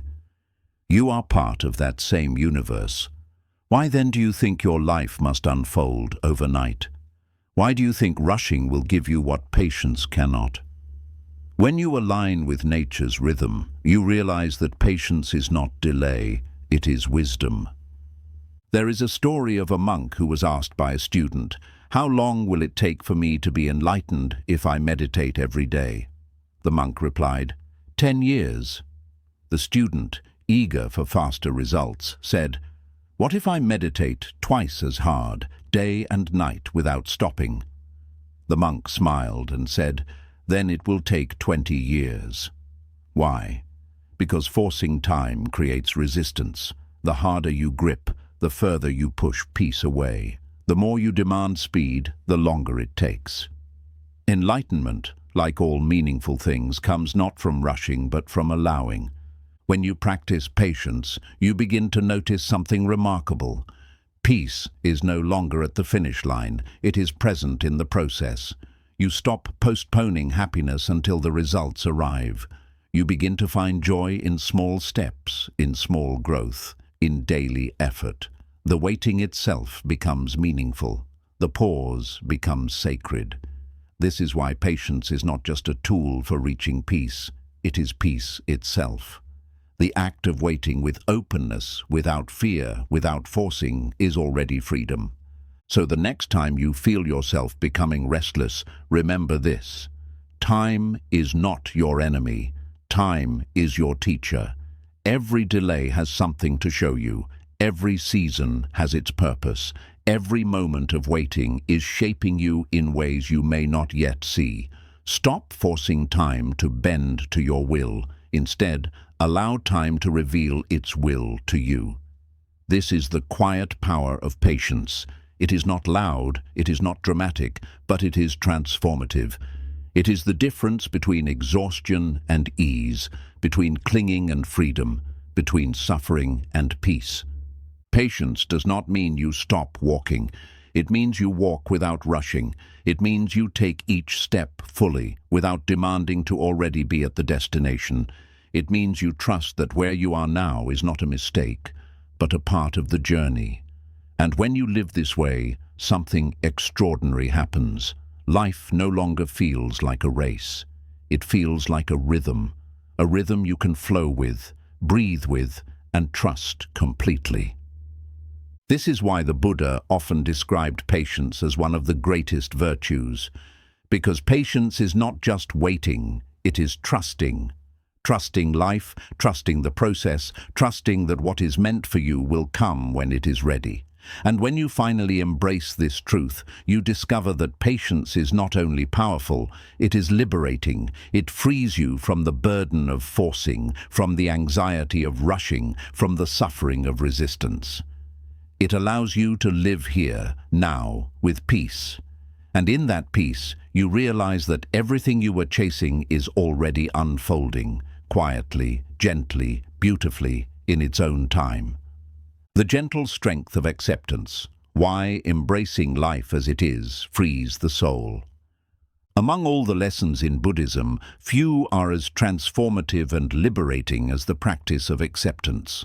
On the surface, it may seem simple: accept what is, be at peace with reality.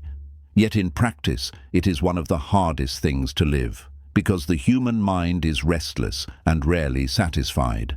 It constantly argues with life, constantly says, "This should not be happening," constantly insists that reality be different from what it is. And in that endless argument, suffering multiplies. But the moment you learn the art of acceptance, deep, sincere, unconditional acceptance, you feel something shift inside you. The weight of resistance begins to lift. The endless fighting with what already exists begins to dissolve. And in that stillness, a new kind of strength appears, the strength of peace. Acceptance does not mean passivity. It does not mean you give up on your dreams, stop taking action, or resign yourself to a life of stagnation. Acceptance means you see reality clearly, without distortion, without denial, without adding layers of judgment and resistance. It means you stop pretending that the present moment should be something other than what it is. Acceptance is the foundation of all transformation, because you cannot change what you refuse to see. When you accept reality, you do not become stuck. You become free to respond wisely, instead of reacting blindly. Think about how much of your suffering comes from non-acceptance. A loved one leaves, and instead of allowing yourself to grieve, you tell yourself it should not have happened. A door closes, and instead of trusting that it was not meant for you, you spend years replaying the moment, wishing it were different. Your body changes with age, and instead of embracing its wisdom, you fight against it, clinging desperately to youth that cannot return. Life is what it is, but you add an extra layer of pain by saying it should not be this way. That second layer, the resistance, is what crushes your peace. Acceptance removes that second layer. It does not erase the pain of reality, but it prevents you from adding suffering on top of it. In Buddhism, this is often described as the second arrow. The first arrow is the unavoidable pain of life, the loss, the change, the disappointment, the impermanence. The second arrow is self-inflicted. It is the anger, the resistance, the judgment, the refusal to accept. You cannot always stop the first arrow, but you can stop shooting yourself with the second. Acceptance is putting down the bow. It is saying, "I will not hurt myself further by resisting what already is." This is not weakness, it is wisdom. It takes enormous strength to face reality as it is without running away, without denial, without clinging. Acceptance also frees you from the prison of "if only." How many times have you told yourself, "If only things were different, then I could be happy. If only I had more money. If only I had more love. If only I lived somewhere else, looked a certain way, had a different past." This way of thinking postpones your peace forever, because you are waiting for conditions outside your control to match the story in your mind. Acceptance shatters the "if only" trap. It reminds you that happiness is not waiting for you in some distant, imaginary future. It is here, hidden in the present moment, if only you are willing to embrace it as it is. Look at nature. The mountain does not complain about its height. The river does not resist its curves. The tree does not say, "If only I were taller, then I would be complete." They simply are, and in that being they embody peace. You too are part of nature. The more you resist your reality, the more you suffer. The more you accept it, the more you align with the natural flow. Acceptance is not giving up. It is standing in harmony with what already exists, and from that harmony, finding the power to move forward. Relationships offer another lesson. When you do not accept others as they are, you suffer constantly. You try to change them, control them, force them into your image of who they should be. And in doing so, you create distance, conflict, and disappointment. But when you accept others, not in the sense of approving everything they do, but in the sense of seeing them clearly as they are.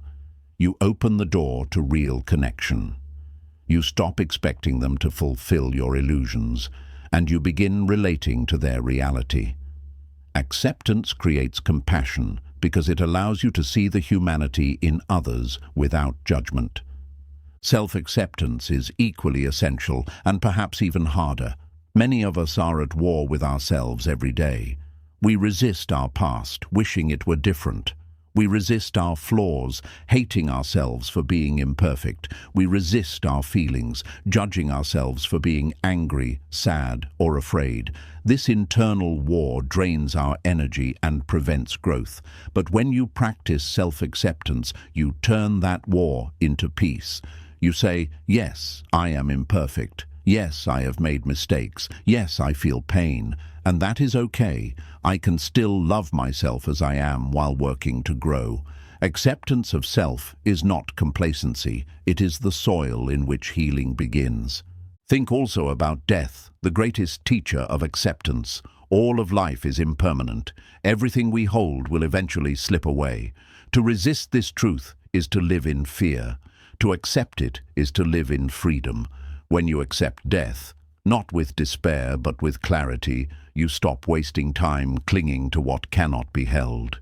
You begin to cherish the present moment more deeply, to love more fiercely, to live more fully. Death does not end life. It teaches us how to live. Acceptance of mortality is perhaps the deepest form of peace, because it frees you from the illusion that you can hold on to anything forever. The practice of acceptance also transforms small daily struggles. You miss a bus, you face a delay, someone cuts you off in traffic. Resistance makes you angry, restless, drained. Acceptance makes you calm, patient, light. The event itself does not change, but your relationship to it does. Acceptance saves you from wasting energy on battles that never needed to be fought. It allows you to conserve your energy for what truly matters. In meditation, acceptance is everything. If you resist your thoughts, they grow louder. If you judge your distractions, they multiply. But if you accept them, simply observe them without clinging or pushing, they dissolve on their own. The same principle applies to life. What you resist persists. What you accept transforms. Not because reality changes, but because your relationship to it does. Acceptance is the key that unlocks transformation without force. At first, acceptance feels unnatural because the ego thrives on control.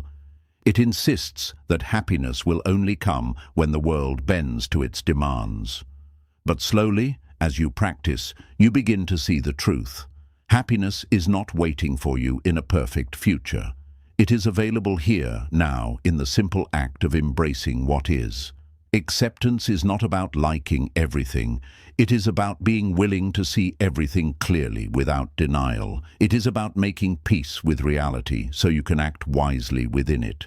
This gentle strength of acceptance liberates you from the endless cycle of resistance and suffering. It does not remove challenges from your path, but it removes the unnecessary weight of fighting them. It does not erase pain, but it prevents pain from turning into suffering. It does not make life perfect, but it makes life lighter. And in that lightness, you find freedom. So when life brings you something difficult, practice acceptance. Say to yourself, this is what is here now. I will not waste my energy fighting its existence. I will meet it with awareness, with compassion, with clarity. And from that place, I will choose how to respond. This is the path of peace. This is the freedom that comes not from forcing life to obey, but from embracing life as it is. And when you live this way, you will discover that acceptance is not weakness at all. It is the deepest strength you can ever know. The peace of letting go, why releasing control, opens the door to true freedom. If you look closely at the lives of most people, you will see a pattern. We are always holding on. We hold on to the past, replaying mistakes and regrets that cannot be changed. We hold on to identities, telling ourselves we must remain who we once were, even if we have outgrown that version of ourselves. We hold on to possessions, believing they give us stability, even though they will one day be gone. We hold on to people, clinging to them out of fear of being alone. And above all, we hold on to control, trying to bend life into shapes that fit our expectations. Yet the more tightly we hold, the more anxious, restless, and fragile we become. Buddhism teaches us that freedom is not found in holding on, it is found in letting go. Letting go is not loss, it is liberation. It is the art of releasing what was never truly yours to control and discovering the peace that comes when you open your hands to life. At first, the idea of letting go feels frightening. The mind says, if I let go, I will lose everything. If I let go, I will have nothing left. But this is an illusion. Imagine gripping a rope that is cutting into your hands. The tighter you hold, the more pain you feel. Letting go of the rope is not losing, it is relief. In the same way, when you let go of attachments that are hurting you, you are not left with nothing. You are left with freedom. Letting go does not mean abandoning life. It means you stop suffocating yourself with illusions of control and allow life to flow naturally again. Why do we resist letting go so much? Because the ego thrives on attachment. The ego builds its identity from what it holds. This is my job, my reputation, my partner, my possessions, my success. It believes that without these, it will disappear. But Buddhism teaches that the self is not a fixed thing. It is fluid, impermanent, always changing. Clinging to attachments is like trying to hold water in your fist. The tighter you squeeze, the more it slips through. The self that clings will always suffer because it is trying to freeze what is meant to flow. Letting go is not the end of self. It is the discovery of a deeper self, one that is not enslaved by attachments. Consider the past. How many of your wounds remain open simply because you have not let them go? You replay conversations, mistakes, betrayals, wishing they could be different. Yet the past is gone. It cannot be rewritten. Holding on to it only keeps the wound alive. Letting go of the past does not erase it. It honors it, learns from it, and then releases it. Forgiveness, too, is a form of letting go. It is not saying what happened was okay. It is saying, I refuse to let this pain control me any longer. When you let go of resentment, you do not free the other person, you free yourself. The future, too, is something we cling to. We cling to our plans, our expectations, our imagined outcomes. We tell ourselves that life must happen a certain way, or else we cannot be happy. But the future is not here yet, and the more you cling to it, the more anxious you become. Letting go of the future means trusting the unknown. It means preparing and acting with wisdom, but releasing the need to know everything in advance. Just as you cannot force the sun to rise faster, you cannot force the future to unfold on your schedule. When you let go of that control, you free yourself from endless worry and discover peace in the present. Possessions are another form of clinging. We believe that if we accumulate enough, we will feel secure. Yet no matter how much we hold, it never feels like enough. And when those possessions are threatened, we feel fear.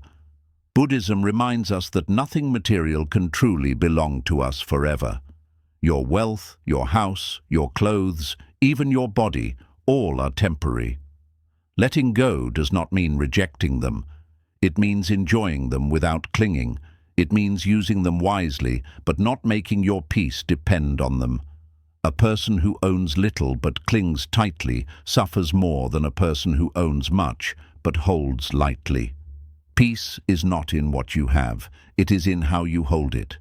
Relationships perhaps test this truth the most. We cling to people because we fear losing them, yet in clinging, we often drive them away.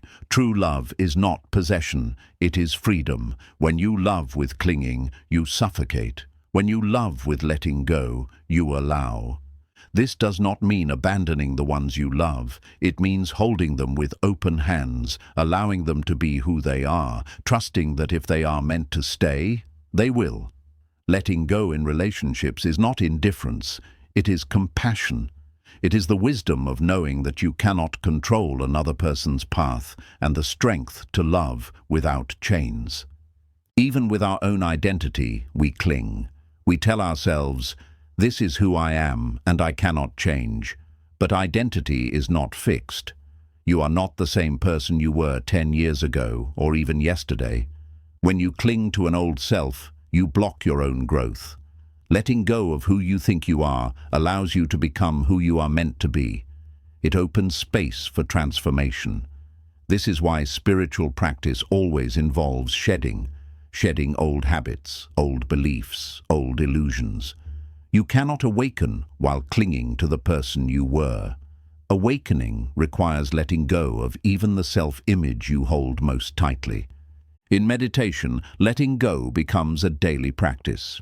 As you sit, thoughts arise. The untrained mind clings to them, follows them, fights them. But meditation teaches you to let them go. To see that a thought is just a thought, a cloud drifting through the sky.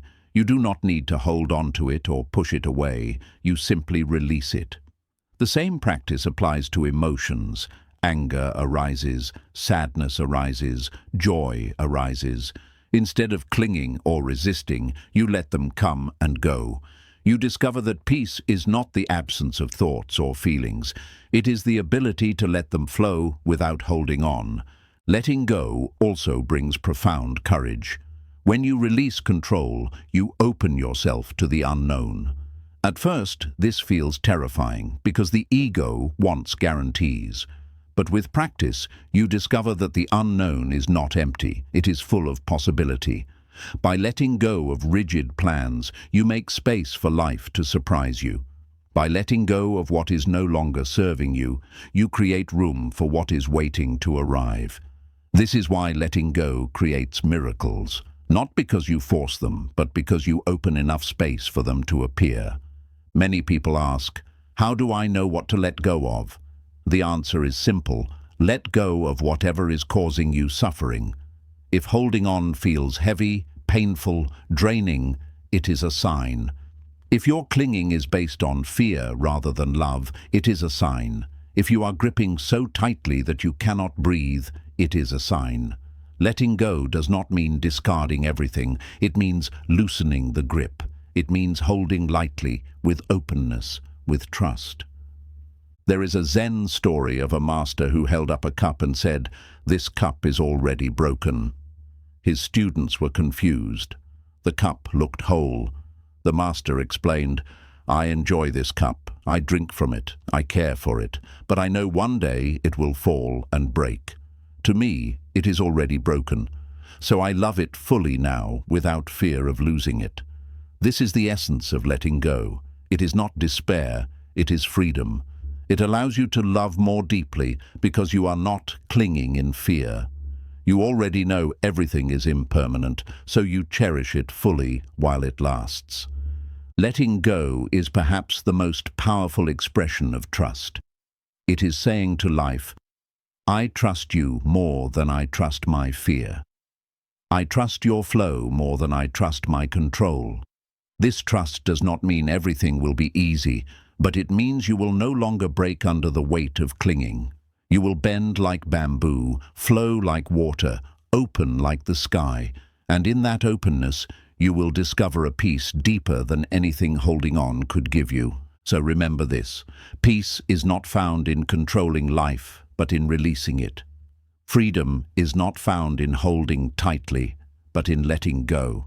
Letting go of the past, letting go of the future. Letting go of possessions, identities, illusions of control. Letting go not with bitterness, but with love. Because when your hands are open, when your heart is open, when your mind is open, life finally has the space to fill you. And in that space, you will find what you were searching for all along, not in clinging, but in release. The power of inner stillness, discovering freedom in the quiet spaces of life. In a world that celebrates speed, noise, and constant activity, stillness is often misunderstood. We are told that to be valuable, we must always be busy, always moving, always chasing. Silence is seen as emptiness. Rest is seen as laziness. Slowing down is seen as weakness, and so we run. We fill every hour with tasks, every conversation with words, every moment with noise. Yet despite all our movement, we feel restless, disconnected, and tired.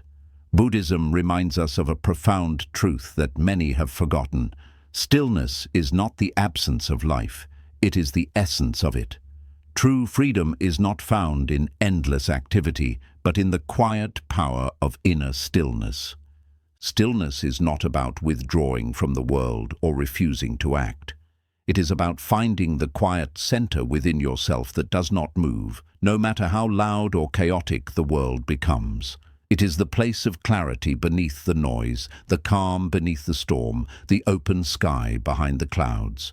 When you live without stillness, every wave of life tosses you around. But when you discover stillness, you become like the ocean itself, deep, vast, and unshaken, even when the surface is rough. Think about how much of your suffering comes from the lack of stillness.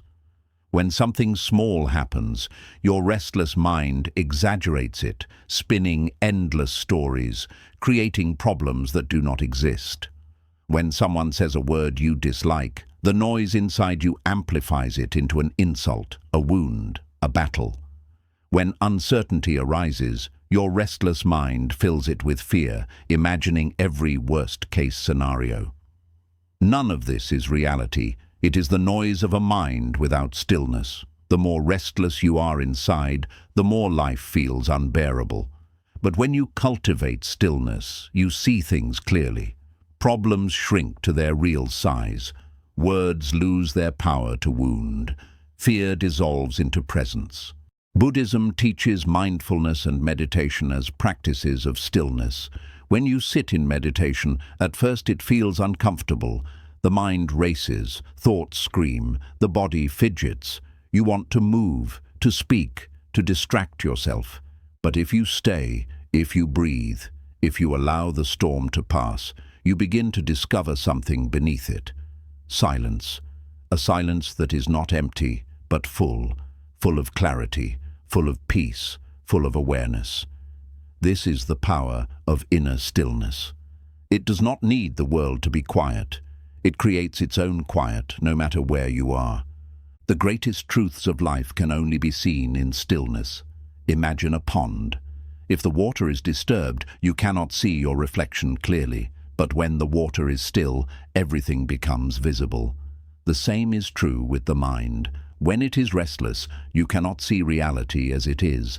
You see only distortions, fears, desires, judgments. But when the mind becomes still, truth reveals itself. You see life as it is, not as your noise paints it. This is why the Buddha called meditation the direct path to liberation. Because stillness allows you to see clearly, and clarity is freedom.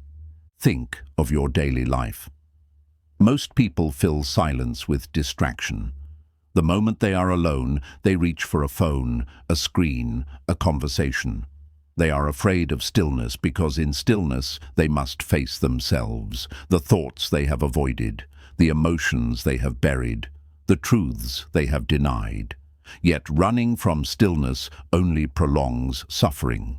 Facing stillness, embracing it, sitting with it, this is where transformation happens. It is in stillness that wounds begin to heal. It is in stillness that wisdom begins to grow. It is in stillness that you remember who you truly are beneath all the noise. Stillness is also the source of true action. When you act from restlessness, your actions are reactive, impulsive, scattered. You do things not because they are wise, but because you are desperate to fill the silence. But when you act from stillness, your actions are clear, calm, and powerful. They come from wisdom, not fear. They are steady, not frantic. Stillness does not make you passive, it makes you precise. It allows you to move in harmony with life instead of against it.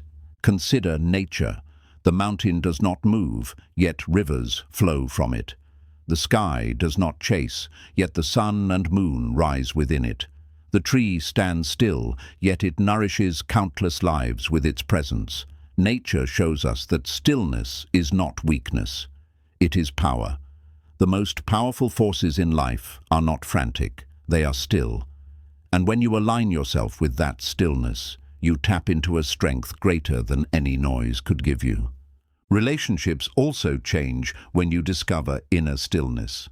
Without it, every disagreement becomes an argument, every difference becomes a fight, every silence becomes awkward.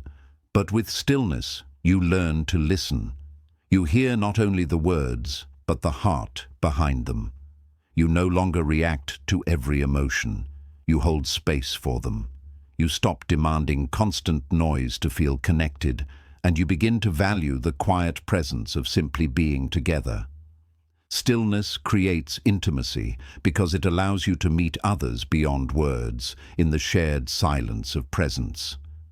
Inner stillness also transforms your relationship with yourself. Instead of being dragged by every thought, you learn to watch them rise and fall. Instead of being enslaved by every emotion, you learn to allow them without drowning in them. You stop identifying with every wave of noise, and you begin to rest in the vastness beneath them. This is the discovery that you are not your thoughts, not your fears, not your restlessness. You are the stillness in which all of them come and go. When you realize this, you find freedom, not because life becomes quieter, but because you do. There is a Zen story of a monk who was asked, "Master, what is enlightenment?" He replied, "Sitting quietly, doing nothing, spring comes, and the grass grows by itself." The wisdom here is profound. Enlightenment is not found in endless activity or forcing. It is found in stillness, in allowing life to unfold, in recognizing that growth happens naturally when you stop interfering. The grass does not need you to pull it. It grows on its own. Your soul, too, will grow in stillness if you allow it. Stillness does not mean you avoid challenges. Life will still bring storms. But with stillness, you stop being blown away by every wind. You become the mountain, steady and grounded, while the storm passes. The storm may rage, but you remain. This is the strength of inner stillness. It is unshakable. It gives you freedom from being controlled by external noise. It allows you to walk through chaos with peace, through conflict with clarity, through uncertainty with trust. Practicing stillness begins simply. You do not need hours of meditation to begin. You can practice stillness in the pauses of daily life. When you breathe deeply before reacting. When you sit in silence instead of filling it with words. When you listen fully instead of planning your response. When you watch your thoughts instead of being dragged by them. Slowly, you build a habit of stillness, and slowly, it becomes your natural state. The greatest paradox is this: stillness is not something you create, it is something you uncover. It is already within you, beneath the noise. You were born with it. Every breath, every heartbeat, every moment of awareness carries it. You do not need to force stillness. You only need to return to it. And when you do, you realize it was never far away. It was always there, waiting for you to listen. So remember this: noise will always exist in the world. Distractions, demands, uncertainties, they will not disappear. But you do not need them to disappear. You only need to discover the stillness within yourself. Because when you rest in that stillness, you are free. Free from the grip of fear, free from the chaos of noise, free from the endless need to force life. In stillness, you find peace. In stillness, you find clarity. In stillness, you find yourself. The power of inner stillness is not about escaping life. It is about living it more fully. It is about moving from a place of calm strength instead of restless fear. It is about embracing the quiet spaces as sacred, not empty. It is about discovering that true freedom is not in controlling the world outside you, but in resting in the silence within you. And once you find that stillness, you will realize it is the greatest strength you will ever know. The wisdom of non-attachment, holding life lightly to find true peace. There is a quiet thread that runs through all of Buddhist wisdom, one that many people hear but few truly understand. Attachment is the root of suffering. On the surface, this may sound harsh. After all, aren't we supposed to care deeply about the things and people we love? Aren't we supposed to hold on to our dreams, our relationships, our possessions, our very identities? Buddhism does not ask us to stop caring. It does not ask us to abandon love or stop striving. What it asks us to do is to hold lightly, to live without clinging, to embrace life with open hands instead of closed fists. This is the heart of non-attachment, not rejection but freedom, not indifference but wisdom, not emptiness but spaciousness. Non-attachment is often misunderstood. People imagine it as coldness, detachment, or lack of feeling. But in truth, non-attachment allows deeper love, greater joy, and more genuine peace. Why? Because when you cling tightly to something, fear enters. Fear of losing it, fear of change, fear of impermanence. And fear poisons joy. When you hold lightly, however, you love without fear. You enjoy without desperation. You live without chains. This is why Buddhism says non-attachment is not the end of love. It is the beginning of true love, the kind that frees instead of suffocates. Think of a butterfly. If you chase it, it flies away. If you grab it, you crush its wings. But if you sit still, if you hold out your hand gently, it may land on you. Non-attachment is like that. It is not about grabbing life. It is about creating space for life to come and go naturally. When you force, you lose. When you cling, you suffer. But when you let go of the need to possess, life begins to land gently in your hands again and again. Consider love. Most people confuse attachment with love. They believe that to love someone means to possess them, to control them, to make them stay. But this is not love. It is fear disguised as love. True love says, I want you to be free. I want you to grow. I want you to be happy, even if it is not always with me. That is non-attachment. It does not mean you do not care. It means you care without chains. It means you cherish without clinging. And paradoxically, it is this kind of love that lasts the longest, because it is based not on control, but on freedom. The same is true with success. Many people cling to achievements, constantly chasing the next goal, never able to rest. They measure their worth by titles, money, recognition. But clinging to success is like drinking salt water. The more you drink, the thirstier you become. Non-attachment does not mean you stop striving. It means you strive with balance. You work, you dream, you act. But you do not tie your entire worth to the outcome. You let success come and go, knowing it does not define you. You are free to enjoy the journey without being enslaved by the destination. Possessions, too, test this wisdom. We cling to objects as if they can give us permanence. We say, this is mine, this will last, this makes me safe. Yet every possession will one day break, be lost, or pass on to someone else. When you cling to them, you set yourself up for suffering. But when you practice non-attachment, you enjoy them fully while they last. And when they leave, you let them go with peace. Imagine drinking from a cup while knowing it is already broken.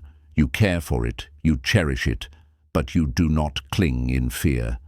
When it eventually breaks, you are not destroyed, because you never built your peace on its permanence. This is the wisdom of non-attachment. Your own identity is perhaps the most subtle form of attachment. You cling to the idea of who you are, your story, your labels, your achievements, your roles. But identity is fluid. You are not the same person you were 5 years ago, or even yesterday. Clinging to an old identity traps you in a cage. Non-attachment allows you to grow, to transform, to become who you are meant to be. It allows you to say, I am not just this label, this story, this past. I am more, I am becoming. To practice non-attachment is to stop gripping so tightly to who you think you are and to open to the vastness of who you truly are. Non-attachment does not kill joy, it protects it. Think of a child playing with a toy. They laugh, they enjoy, they are happy. But when they cling, when they refuse to share or let go, their joy turns into suffering. Adults are no different. We cling to people, things, outcomes, and in doing so, we poison the joy we could have had. Non-attachment restores joy by removing fear. You still love, you still enjoy, you still care, but you do not chain your peace to impermanence. In meditation, non-attachment is practiced with every breath. Thoughts arise. If you cling, they trap you. If you resist, they fight you. But if you simply let them pass, you are free. This is non-attachment in action. It is not forcing the mind to be empty. It is allowing everything to come and go without clinging. The same applies to emotions. Anger comes, sadness comes, joy comes. If you cling, you suffer. If you let them flow, you remain at peace. Non-attachment does not erase emotions. It liberates you from being controlled by them. There is also a profound freedom in realizing that nothing can truly be owned. The people in your life are not yours to keep. The body you live in is not yours forever. The moments you cherish cannot be held. At first, this truth feels painful, but with practice, it becomes liberating, because if nothing can be owned, nothing can truly be lost. Life is not about possession, it is about participation. You do not own the sunset, but you can stand in awe of it. You do not own the breath, but you can breathe it fully. You do not own love, but you can live in its warmth while it lasts. This is the essence of non-attachment, to live fully without needing to possess. Think of water again. If you try to hold it tightly in your hands, it slips through your fingers. But if you cup your hands gently, it stays. Life is the same. The tighter you grip, the more it escapes. The more gently you hold, the more it remains. This is why Buddhism speaks of the middle way, not clinging, not rejecting, but holding lightly, not drowning in attachment, not running away in fear, but living in balance. Practicing non-attachment does not mean abandoning the world. It means engaging with it more freely. You love more deeply because you are not ruled by fear of loss. You enjoy more fully because you are not enslaved by clinging. You live more fully because you are not constantly worried about holding on to what cannot be held. Non-attachment does not take life away from you, it gives life back to you. The path of non-attachment is gradual. You begin by noticing where you cling, where fear hides behind your love, where desperation hides behind your dreams, where anxiety hides behind your plans. Each time you notice, you loosen the grip just a little. You practice opening your hands, and slowly you realize that nothing was ever truly yours to hold. Life was always flowing, with or without your grip. And in that realization, you find peace. The Buddha once said, "You only lose what you cling to." This simple truth holds the key to freedom. If you stop clinging, you stop losing. Because even when things leave, they do not take your peace with them. You remain whole, complete, free. So remember this: attachment is not love. Attachment is fear. Love is freedom.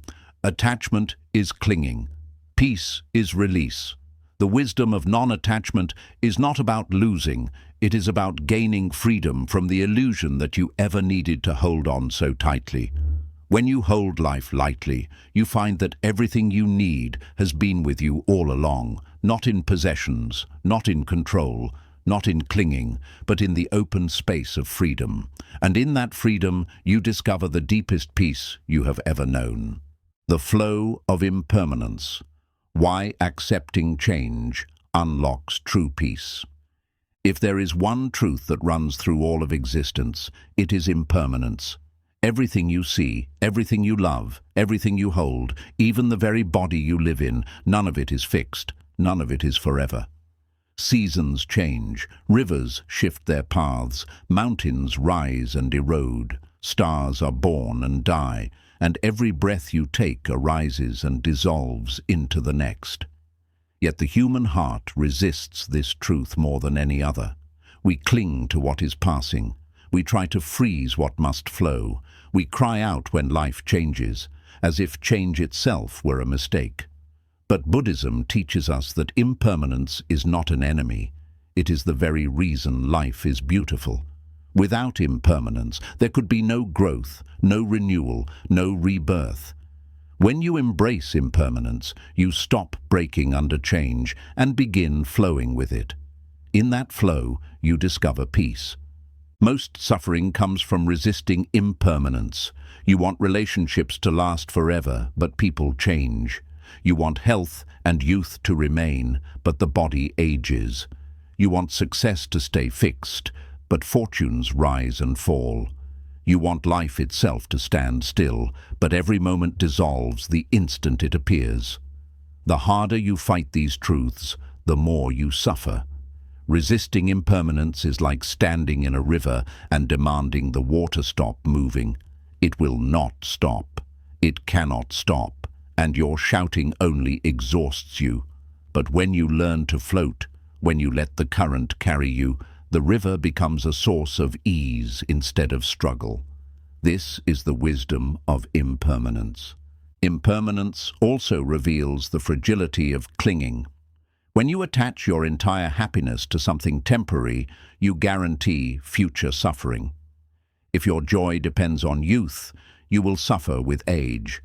If your peace depends on possessions, you will suffer when they are lost.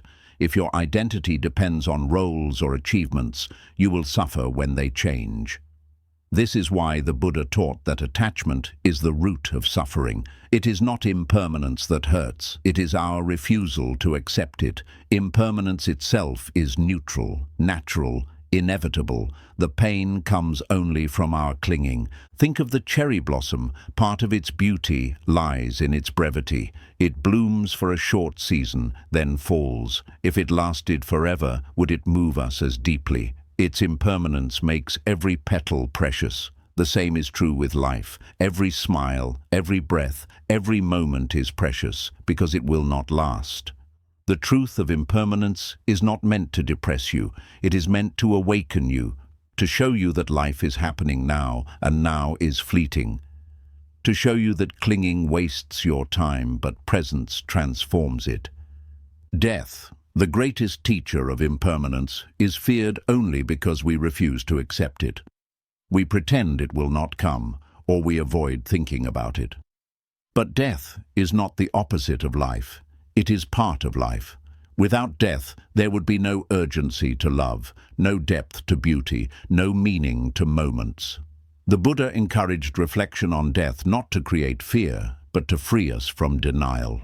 When you accept death, you stop wasting life. You love more fiercely, you forgive more quickly, you live more fully.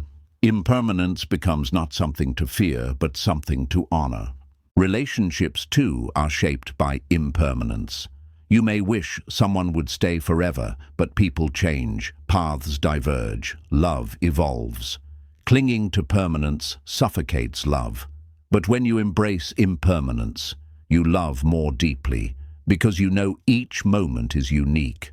You stop demanding guarantees and start cherishing presence. You say, "I am grateful for you now in this moment." That gratitude frees you from fear, and in that freedom, love grows stronger. Impermanence does not destroy love, it purifies it, making it more tender and real. Even suffering is impermanent. The darkest night eventually ends, the deepest wound eventually heals, the strongest storm eventually passes. When you forget this, you despair, believing pain will last forever. But impermanence guarantees that it will not. Whatever you feel now will shift. Whatever you face now will pass.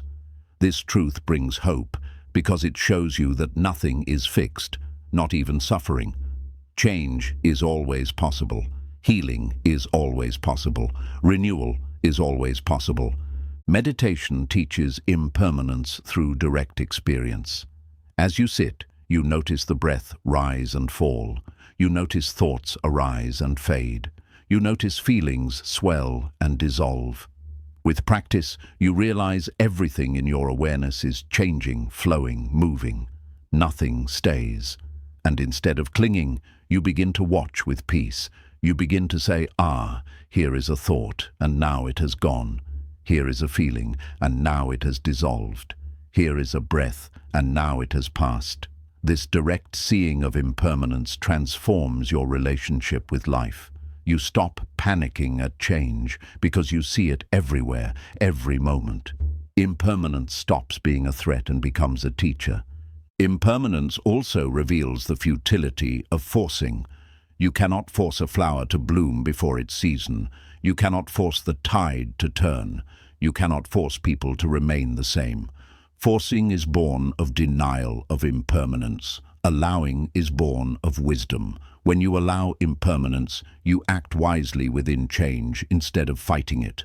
You adapt, you flow, you respond. You stop being broken by what leaves and start being open to what arrives. This is how impermanence, when embraced, becomes the doorway to peace. Look also at nature's cycles. Day becomes night. Winter becomes spring. Birth becomes death, and death becomes new birth. The universe itself is impermanent. Stars burn out, galaxies shift, even time flows. If the cosmos itself does not resist impermanence, why should you? You are part of that same flow. To resist change is to resist your own nature. To embrace change is to live in harmony with existence. Impermanence also teaches humility. When things are going well, you remember they may not last, and so you remain grounded. When things are going poorly, you remember they too will pass, and so you remain hopeful.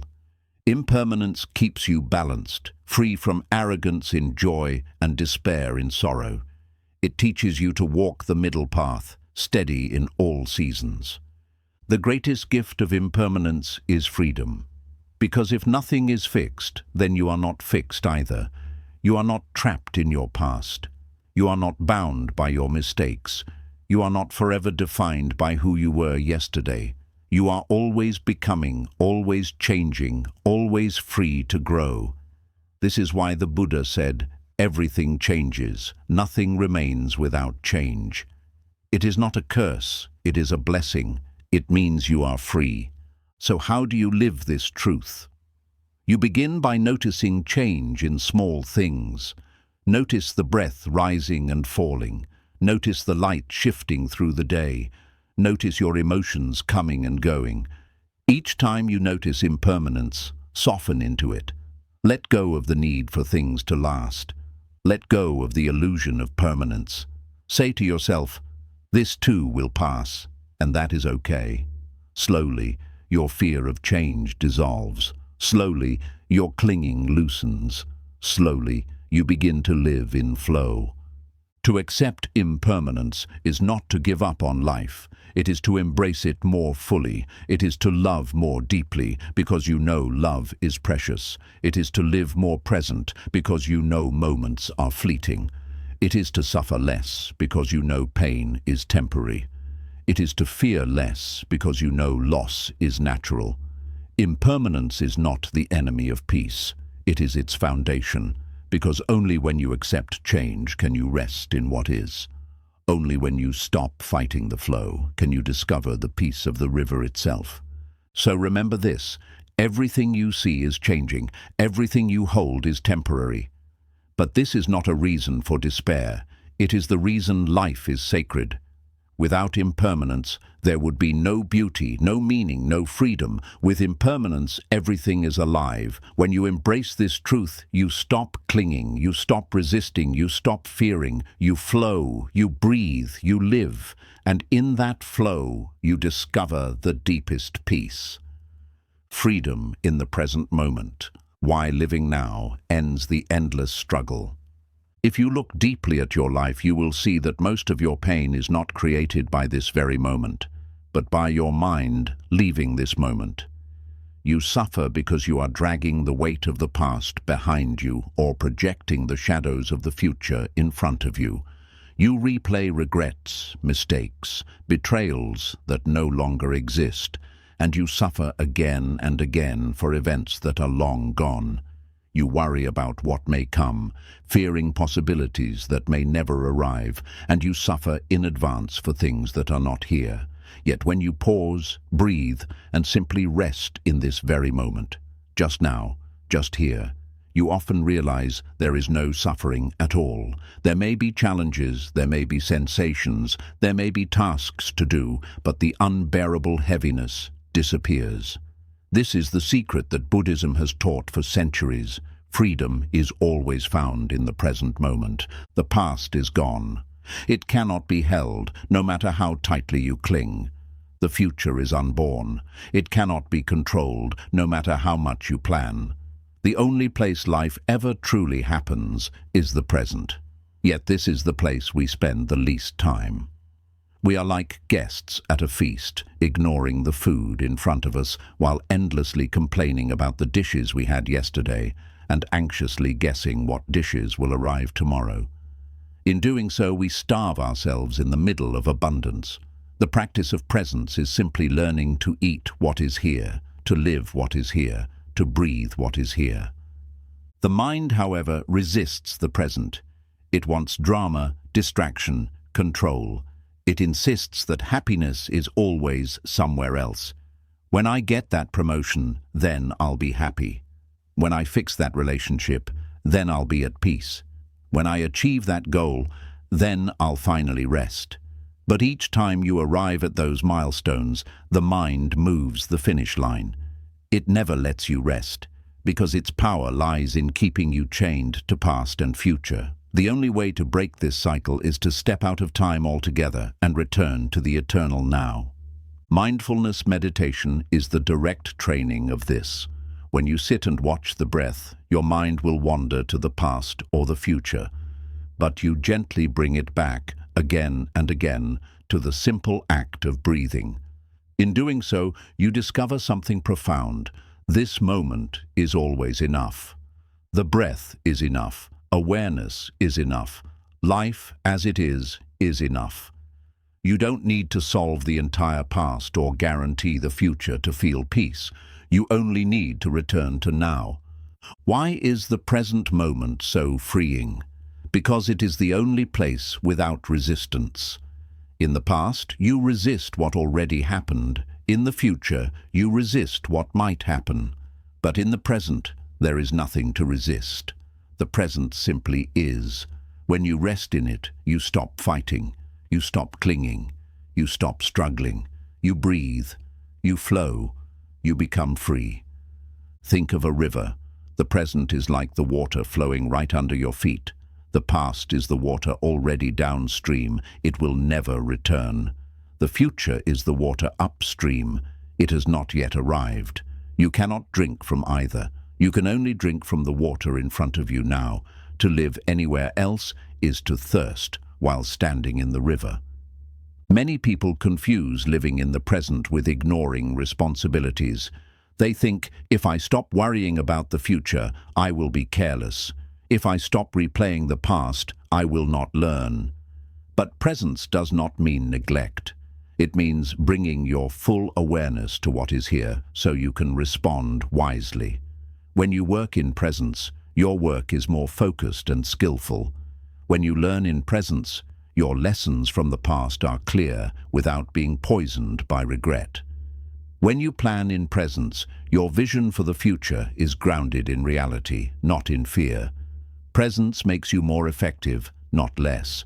Relationships also blossom in the present. How many conversations have you had where you were not really there, where your mind was wandering, rehearsing, defending, planning? In those moments, you were not truly listening. You were not truly connected. But when you bring full presence to another person, you hear them beyond words. You feel them. You honor them. The greatest gift you can give anyone is your undivided presence. Love is not measured in how much you cling to someone, but in how fully you are with them in the moment. The same is true with yourself. How often do you abandon yourself by living in past regrets or future fears? How often do you ignore your own breath, your own body, your own needs, because you are lost in mental noise? Presence is self-compassion. It is returning to yourself, to your own aliveness, here and now. It is saying, I am here, I am breathing, I am alive, and that is enough. Buddhism also teaches that presence is the doorway to liberation because it reveals impermanence. When you are present, you notice how everything is changing. Sensations, thoughts, feelings, sounds. You see that nothing is fixed, and so you stop clinging. Presence also reveals emptiness, the fact that everything arises from conditions and passes away. You see that thoughts are not who you are, feelings are not permanent truths, life is not solid, and in that seeing you become free. Think of the great masters who radiate peace. What is their secret? It is not that their lives are free of challenges, it is that they live so fully in the present that challenges do not bind them. When joy comes, they enjoy it. When sorrow comes, they feel it. When change comes, they accept it. And when it passes, they let it go. They do not carry the past or fear the future. They carry only this moment, lightly. This is why they appear radiant, unburdened, alive. Presence is their secret. There is a Zen saying, when walking, walk. When eating, eat simple words, but profound wisdom.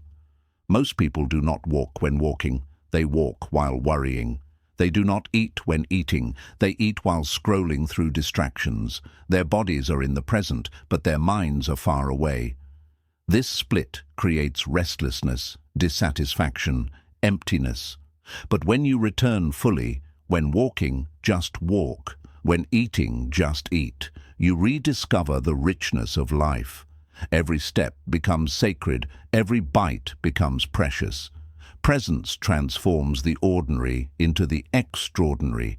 Even suffering changes in presence. When you face pain with full awareness, without running, without resisting, you often discover it is not as unbearable as you imagined. What makes pain intolerable is not the pain itself, but the story you add. This will never end. This is too much. I cannot handle it. In presence, those stories dissolve. All that remains is a raw sensation, a moment of discomfort that rises and falls. You discover you can handle far more than you thought, not by fighting, but by being present. Fear also loses its grip in presence. Fear always lives in the future. It says, what if this happens? But in the present, that feared thing is not happening. Right now, you are safe. Right now, you are breathing. Right now, you are alive. Presence dissolves fear because it shows you that the mind's stories are not reality. Reality is here, and here is enough. So how do you cultivate presence? Begin small. Notice your breath throughout the day. Notice the taste of your food.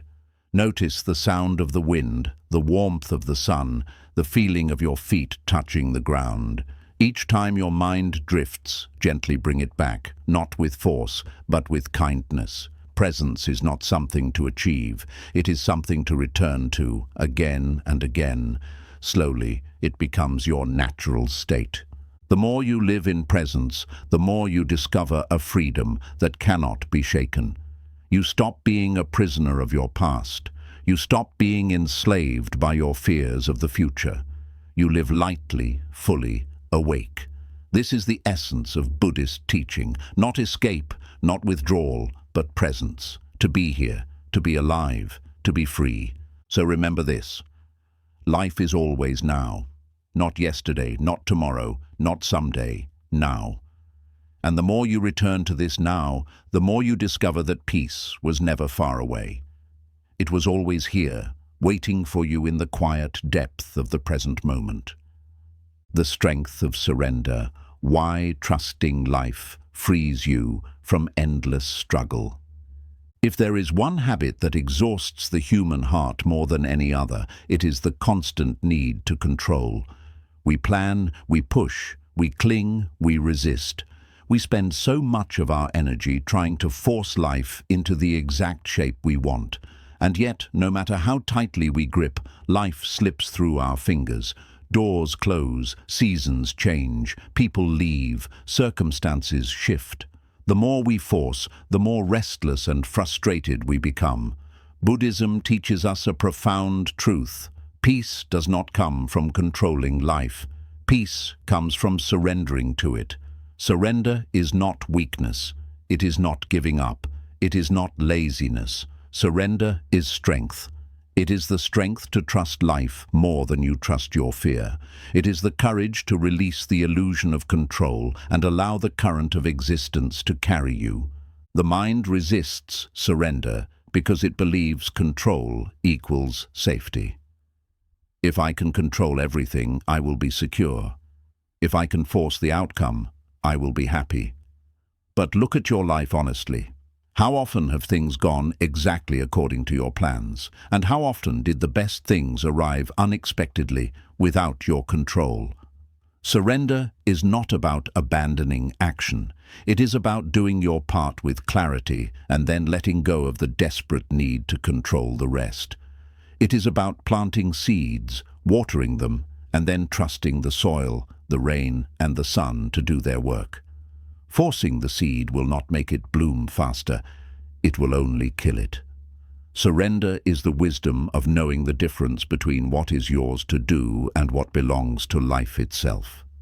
One of the deepest teachings of Buddhism is the law of interdependence. Everything arises through countless causes and conditions. Your life is not separate. It is woven with countless threads. To think you can control it all is an illusion. Surrender is seeing through that illusion. It is saying, I will act with wisdom, but I will not carry the impossible burden of controlling the universe. This is not weakness, it is clarity. The one who surrenders is not defeated, but free. Consider the river again. If you fight the current, you exhaust yourself. If you let go and float, the river carries you. Life is that river.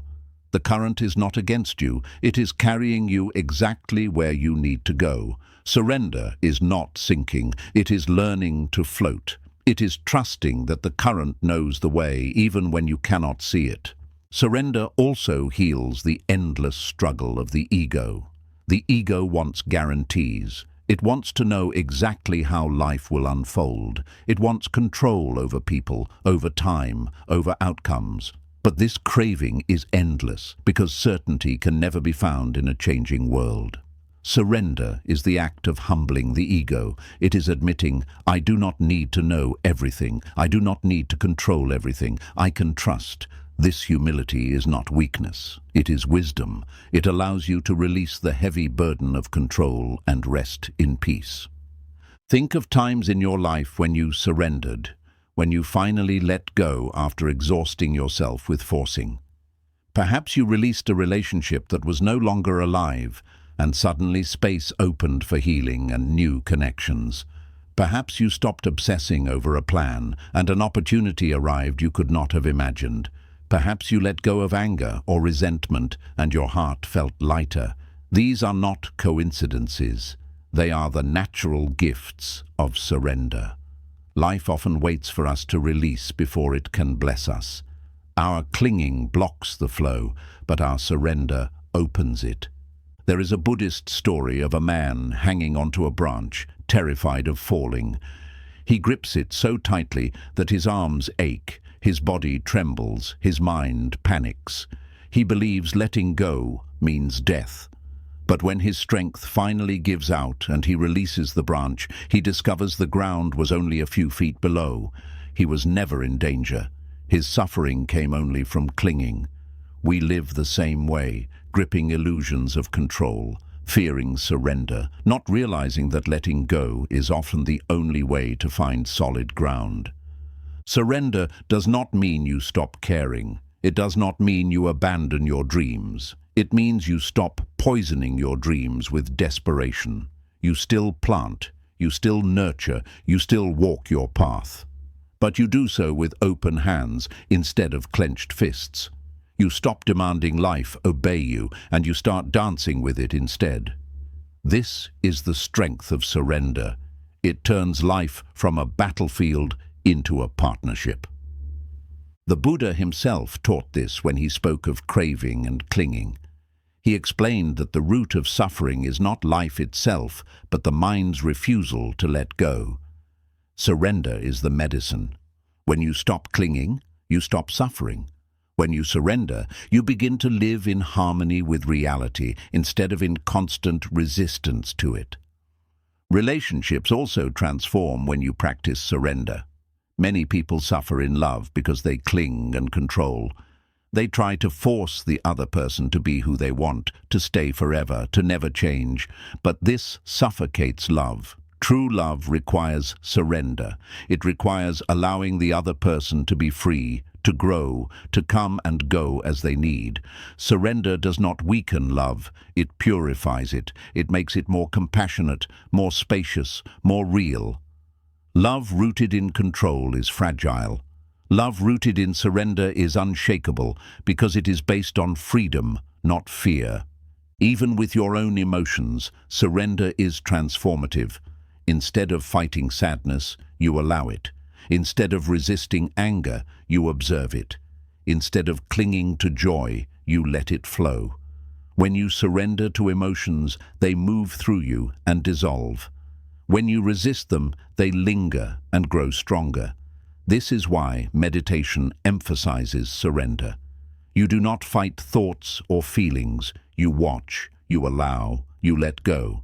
And in that surrender, you discover peace. Surrender also teaches trust in timing. Many suffer because they want everything now. They force, they rush, they demand. But life unfolds on its own schedule. The fruit ripens when it is ready. The flower blooms when its season arrives. Forcing does not speed the process. It only damages it. Surrender means you trust that what is meant for you will come when the conditions are right. You stop digging up the soil to check on the seed. You stop panicking when the harvest takes longer than expected. You trust, and in that trust you find peace long before the results arrive. This trust is not blind, it is rooted in experience. Look back at your life. How many times did things not go as planned, only for you to later see it was for the best? How many times did a closed door lead to something better? How many times did surrender bring you more than control ever could? Life has guided you before. It will guide you again. Surrender is simply remembering this truth. At first, surrender feels frightening because it asks you to step into the unknown. But with practice, you begin to see that the unknown is not empty. It is full of possibilities you cannot yet imagine. Full of blessings you cannot yet see, full of paths you cannot yet predict. When you surrender, you open yourself to this fullness. You discover that life is wiser than your plans, kinder than your fears, and more creative than your control. So how do you live this lesson? You begin by noticing where you cling. Notice the tension in your body when you resist. Notice the anxiety in your mind when you force. Notice the heaviness in your heart when you refuse to let go. Then, slowly, practice releasing. Breathe. Trust. Say to yourself, I will do my part, and I will surrender the rest. Each time you practice, the grip loosens. Each time you surrender, you feel lighter. The strength of surrender is not something you achieve once. It is a way of living. Each day, you will face moments of clinging and control. Each day, you will have opportunities to let go. And each time you choose surrender, you step closer to freedom. Slowly, life becomes less of a struggle and more of a flow. You stop breaking under change and start moving with it. You stop fearing loss and start cherishing presence. You stop exhausting yourself with control and start resting in trust. Surrender is the bridge between suffering and peace. It is the key that unlocks the chains of control. It is the strength that frees you from endless struggle. Remember this. Surrender is not defeat. Surrender is liberation. It is saying, I no longer need to carry the impossible burden of controlling life. I can trust, I can release, I can flow, and when you live this way, you discover that life has always been waiting to carry you, if only you would let go. The art of balance, walking the middle path to end suffering. From the very beginning of his teaching, the Buddha emphasized one truth above many others. The path to peace is not found in extremes, but in balance. Before his enlightenment, Siddhartha Gautama lived both extremes, first as a prince surrounded by luxury, and then as an ascetic starving himself nearly to death. He discovered that neither extreme led to freedom. Pleasure enslaved him to craving, denial enslaved him to pain. True liberation came only when he walked what he called the middle path, a way of balance, of harmony, of wisdom that avoids both excess and deprivation. This is not just a lesson for monks in meditation. It is a universal truth for every human life. Look at your own suffering, and you will see how often it comes from imbalance.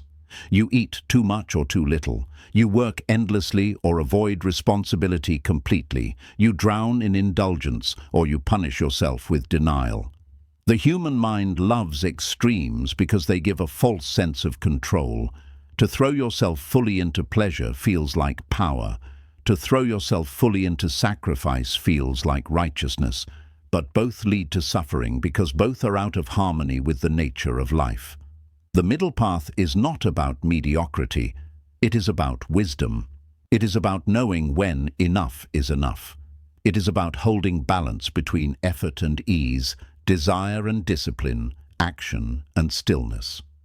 Why is balance so difficult? Because the ego thrives on extremes. It says, more will make me happy, or less will make me pure.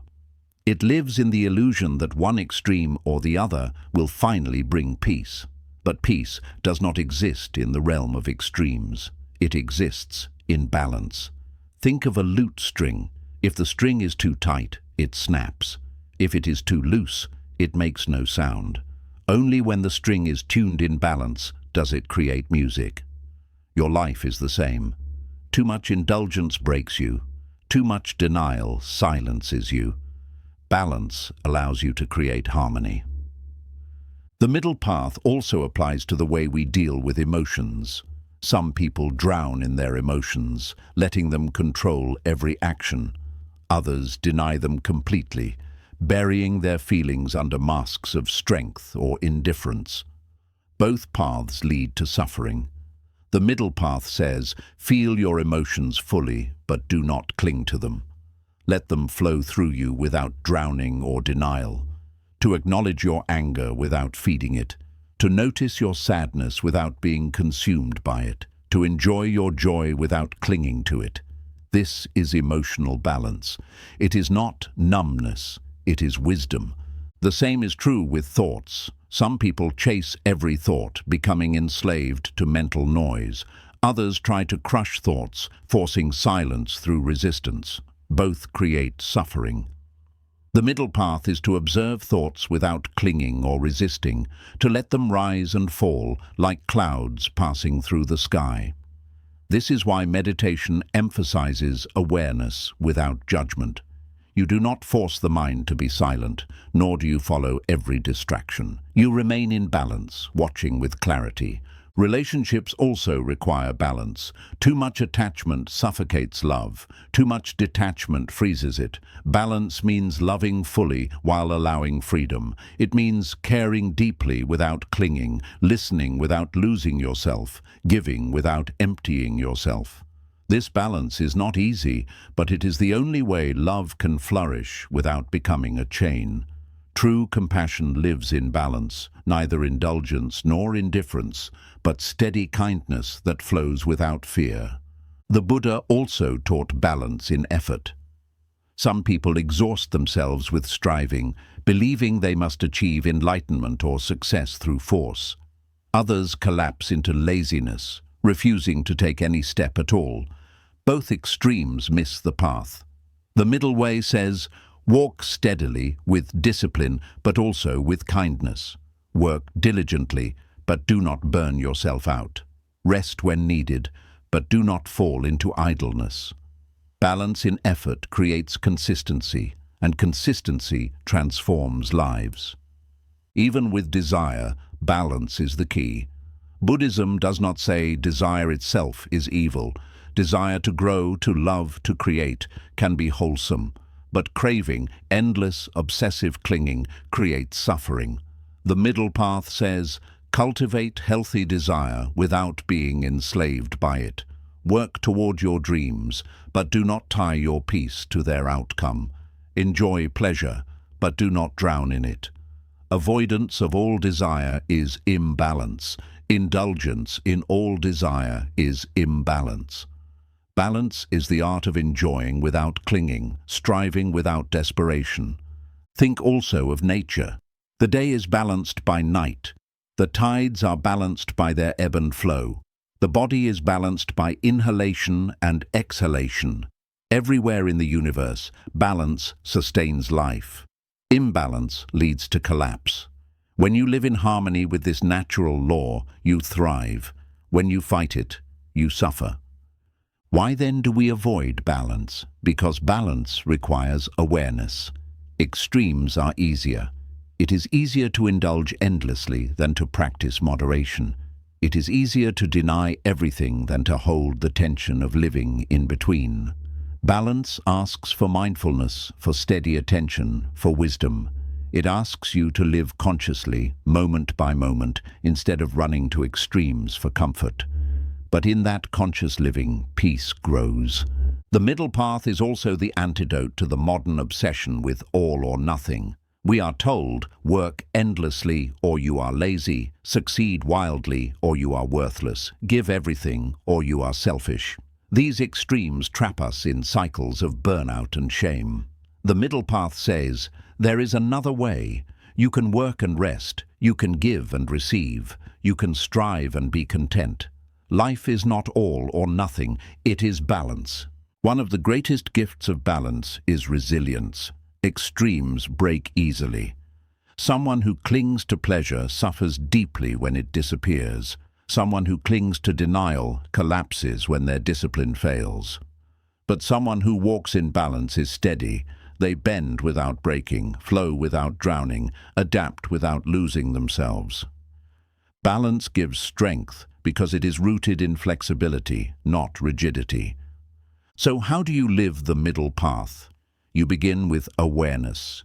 Notice where you swing to extremes. Notice where you are too tight or too loose, too indulgent or too deprived, too reactive or too numb. Then gently bring yourself back to center. Do not judge yourself. Simply adjust. Balance is not something you achieve once. It is something you practice again and again. Each day you tune your string so that your life plays harmony instead of noise. The Buddha called this path noble because it is not easy, but it is freeing. It requires courage to resist extremes, to walk the steady way when the world pushes you to excess. But the fruit of balance is peace. It is the end of the endless cycle of craving and denial. It is the discovery that freedom is not found in grasping or rejecting, but in walking the middle. So remember this: peace is balance. Balance in thought, balance in action, balance in love, balance in effort. Do not run to extremes, for they will exhaust you. Walk the middle path, steady and calm, and you will discover a freedom beyond extremes. The art of balance is the art of life itself. And when you master it, you will no longer be torn apart by craving or fear. You will live in harmony, here, now, free. The path of compassion, freeing yourself by freeing others. Among all the qualities the Buddha taught, compassion shines as one of the highest, because it is both the expression of wisdom and the gateway to freedom. To live with compassion is not simply to feel pity for the suffering of others, nor is it to perform occasional acts of kindness when convenient. True compassion is a way of being. It is the constant recognition that we are all connected, that no one suffers alone, and that in helping others you help yourself. It is the ability to open your heart fully, not only to those you love, but even to those who harm you, even to yourself when you fall short.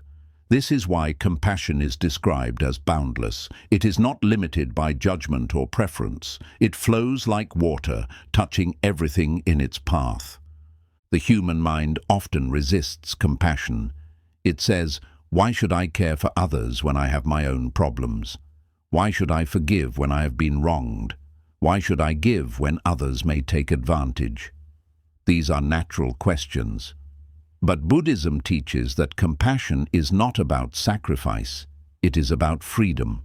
When you withhold compassion, you are not protecting yourself. You are imprisoning yourself in anger, resentment, and isolation. When you open to compassion, you are not losing. You are gaining freedom from the poisons of hatred and greed. Compassion does not drain you, it heals you. Consider anger. When someone harms you, anger feels natural, but the longer you hold on to it, the more it burns you, not them. The Buddha compared anger to holding a hot coal, intending to throw it at another, but burning yourself first. Compassion is the act of dropping the coal. It does not mean you approve of the harm. It means you refuse to let it poison you. Compassion toward those who hurt you frees you from carrying their actions inside your heart. This is not weakness. It is strength. It takes far more courage to forgive than to hate. Compassion also dissolves the illusion of separation. The ego thrives on the belief that we are isolated individuals, each struggling for our own survival. But in truth, all beings are connected. The air you breathe has been breathed by countless others. The food you eat has been grown, transported, and prepared through the efforts of countless beings. Every aspect of your life depends on others, just as their lives depend on you.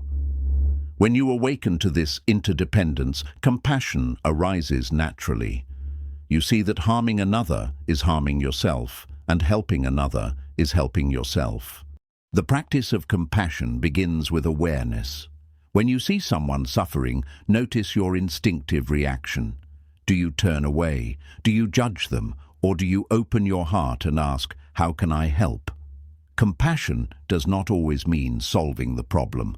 Sometimes it is as simple as listening fully, as being present, as offering kindness without conditions.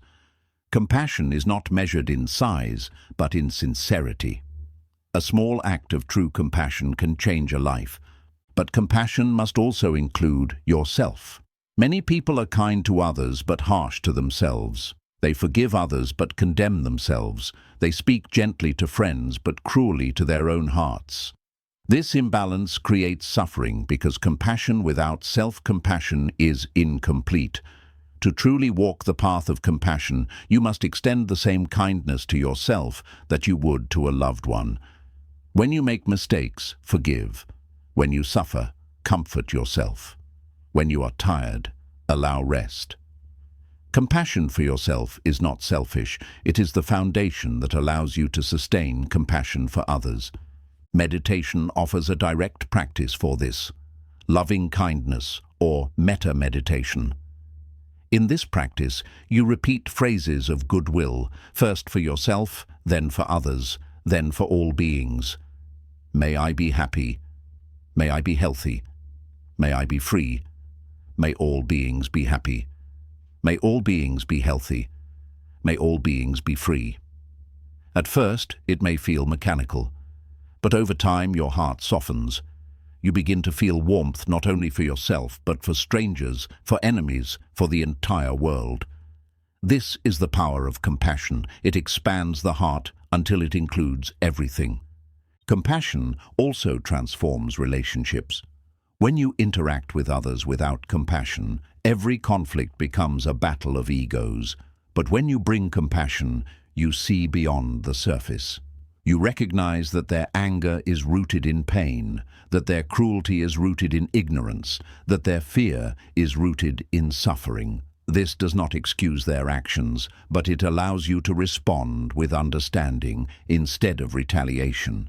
Compassion turns enemies into teachers, conflicts into opportunities, and relationships into paths of growth. The world itself is healed through compassion. Wars, injustice, exploitation, these are born from greed, hatred, and ignorance. Compassion is the antidote. It reminds us that no nation, no race, no group is separate from another, that the suffering of one is the suffering of all. When compassion becomes the guiding principle of society, peace follows.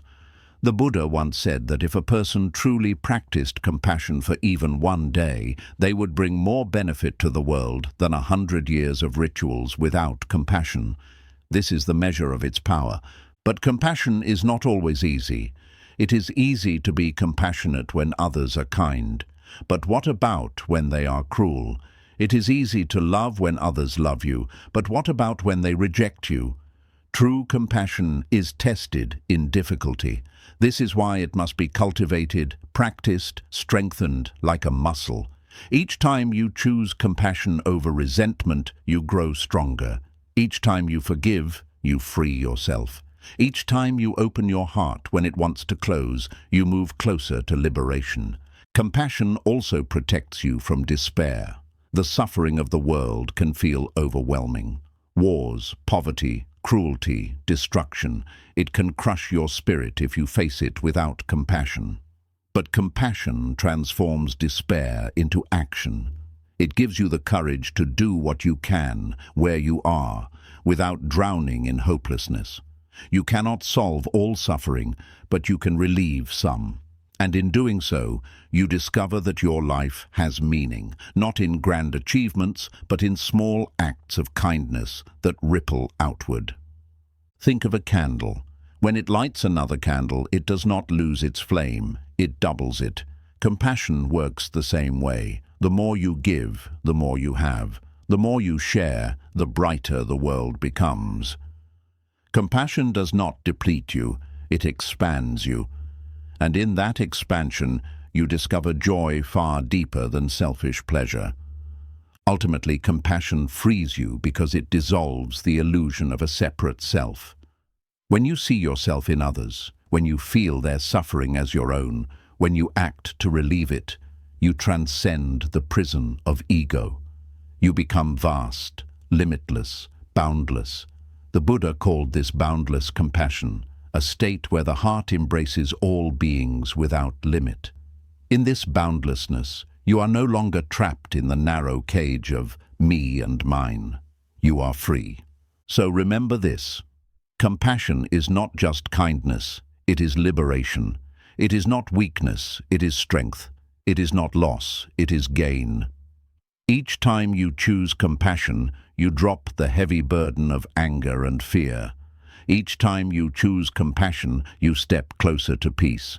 Each time you choose compassion, you free yourself by freeing others. The path of compassion is the path of the awakened heart.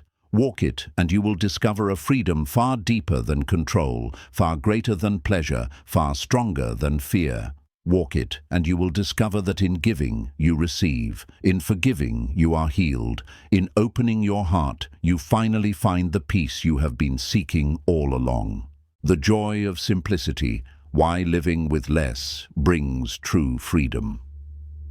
In every corner of modern life, we are taught that more equals better.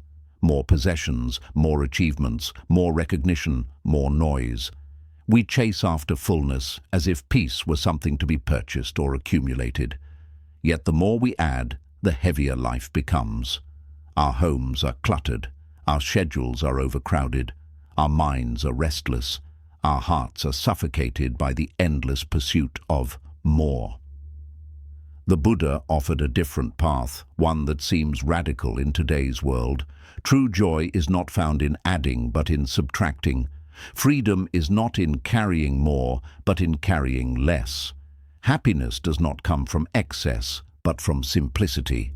Simplicity is not poverty, nor is it deprivation. It is not about rejecting life's beauty or denying its pleasures.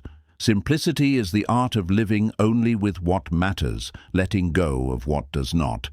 It is the wisdom of knowing that peace does not require endless possessions, and that freedom is not found in constant consumption. Simplicity is clarity. It is space. It is the ability to breathe again in a world drowning in excess. Consider your mind. How often is it cluttered with unnecessary worries, distractions, comparisons, desires? You chase 10 different goals at once, juggle endless responsibilities, scroll through a flood of noise every day. This mental clutter steals your peace. Simplicity of mind means letting go of what does not serve you.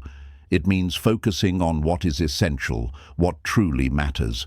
Just as a room becomes calmer when it is cleared, the mind becomes peaceful when it is freed from excess.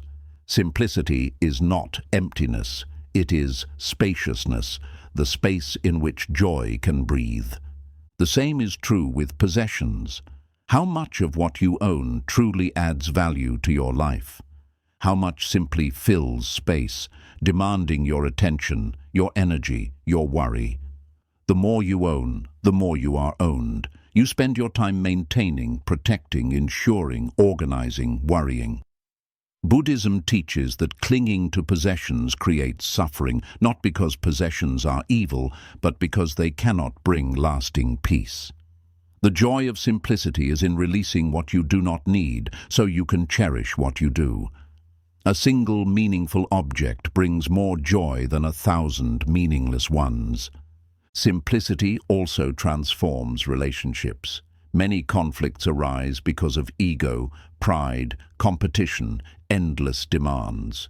When you simplify your heart, you stop demanding so much from others.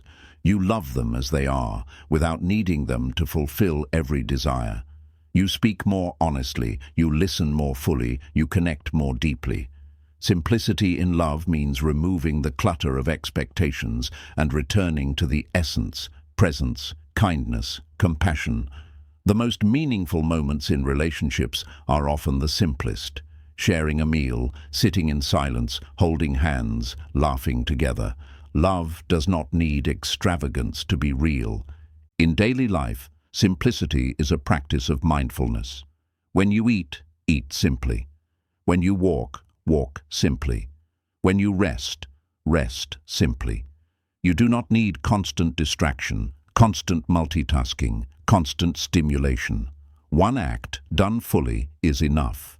Simplicity returns you to presence, where joy is always waiting. The Buddha himself lived simply, not because he rejected life, but because he understood that freedom requires space. When you carry little, you walk lightly. When you demand little, you live peacefully. The world often tells you that your worth is measured by how much you own, how much you achieve, how much you display. But simplicity reveals the opposite. Your worth is not in what you add, but in what you are. When the noise is stripped away, when the clutter is removed, when the unnecessary is released, what remains is your true self, clear, free, radiant. Simplicity is the path back to that essence. Nature teaches this beautifully. Look at a tree. It does not need ornaments or decorations to be magnificent. Its simplicity is its strength. Look at the sky. It does not need to prove itself with endless colors. The vastness itself is enough.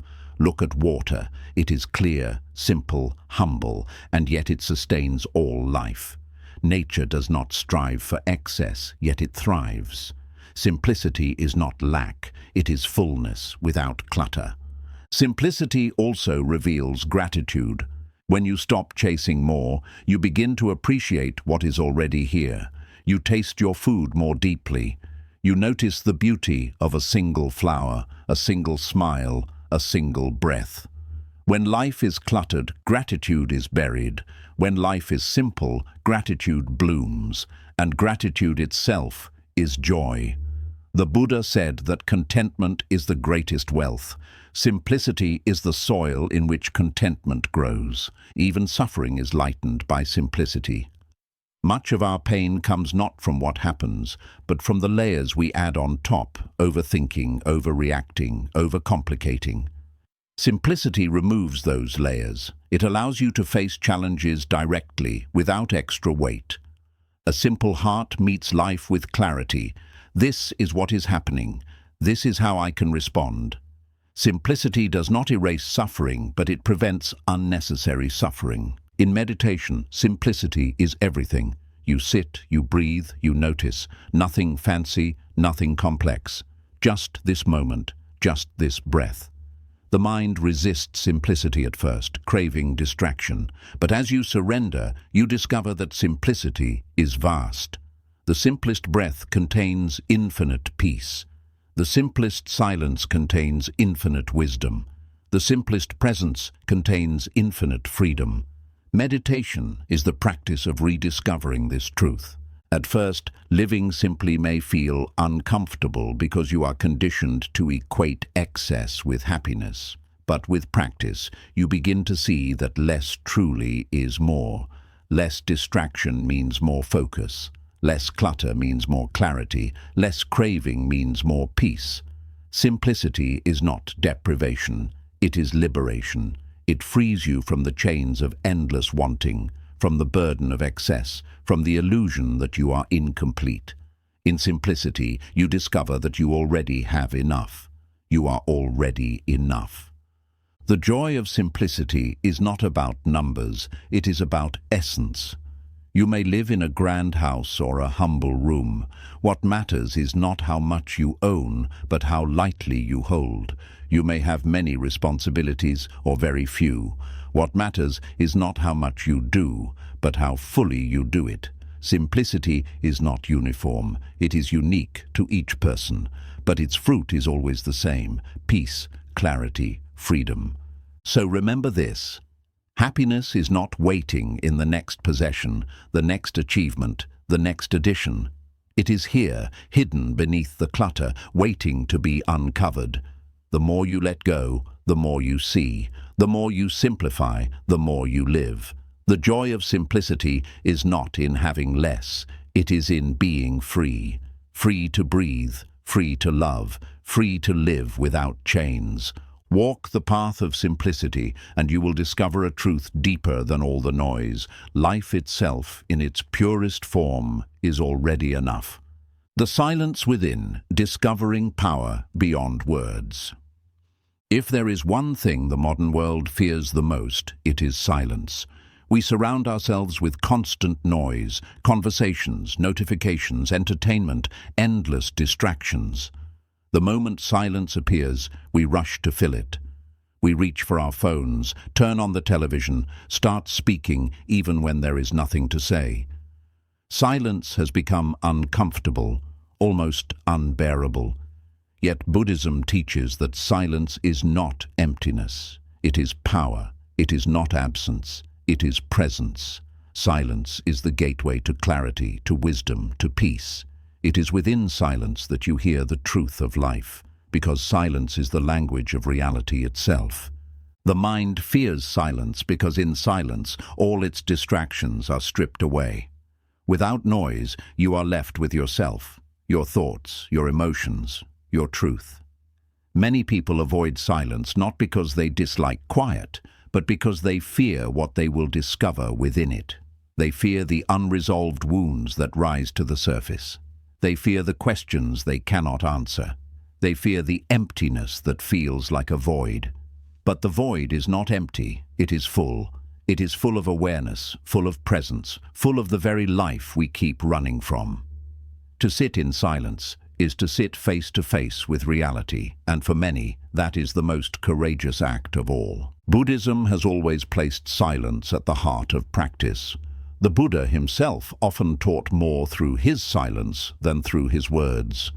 There are stories of disciples asking him profound questions, only for the Buddha to remain quiet. His silence was not avoidance, it was wisdom. Sometimes words can only point to truth, but silence allows truth to reveal itself. Words divide, interpret, and limit. Silence embraces, reveals, and transcends. Think of a lake. When the surface is disturbed, it reflects nothing clearly. But when the lake is still, it mirrors the sky, the trees, the world in perfect clarity. Your mind is the same. When filled with noise, it cannot see reality as it is. But in silence, the mind becomes still, and truth reflects itself clearly. This is why meditation is rooted in silence, not silence of the world outside, but silence of the heart within. Silence also deepens relationships. In our culture, we often believe that connection requires constant words, that silence between people is awkward, but the deepest connections are often wordless. Sitting with someone in quiet presence without needing to fill the space creates intimacy beyond language. True love, true friendship, true compassion do not always need words, they need presence. Silence allows that presence to expand. In daily life, silence is just as powerful. When you pause before reacting, silence saves you from anger. When you listen without interrupting, silence allows others to be heard. When you refrain from needless chatter, silence preserves your energy. Silence is not passive, it is active wisdom. It creates space for clarity, for compassion, for thoughtful action. Without silence, life becomes frantic, reactive, shallow. With silence, life becomes mindful, grounded, deep. The ego resists silence because it thrives on noise. The ego says, if I am not speaking, I am not important. If I am not filling the air, I will be forgotten.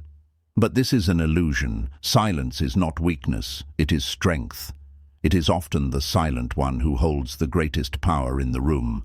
It is the quiet leader whose presence commands respect. It is the person who speaks little but wisely, whose words carry weight. Noise is cheap. Silence is priceless. Even spiritually, silence is essential. The truths the Buddha pointed to, the truths of impermanence, suffering, non-self, cannot be fully captured in words. They must be experienced directly in silence. When you sit in meditation, when you allow the noise to settle, you begin to glimpse these truths for yourself. You begin to see that beneath all the thoughts, all the emotions, all the noise, there is a stillness that has always been there. This stillness is not created, it is uncovered. It is the silence within you, the silence that is your true nature. At first, silence may feel uncomfortable. The restless mind will scream, demanding distraction. But if you stay, if you breathe, if you allow, you begin to soften. Slowly, the fear dissolves. Slowly, silence becomes a friend. And then, slowly, silence becomes home. In silence, you find rest deeper than sleep. In silence, you find peace deeper than pleasure. In silence, you find yourself. The power of silence also lies in what it teaches you about impermanence. When you are silent, you begin to notice the arising and passing of sounds, thoughts, sensations. You see how nothing lingers, how everything moves. This seeing softens your grip on life. You stop clinging so tightly because you realize nothing is permanent anyway. Silence becomes a teacher, showing you directly what words can only describe. Silence also reveals compassion. When you are silent, you listen more. You notice the pain in another's eyes, the heaviness in their voice, the truth behind their words. In silence, you become receptive, open, compassionate.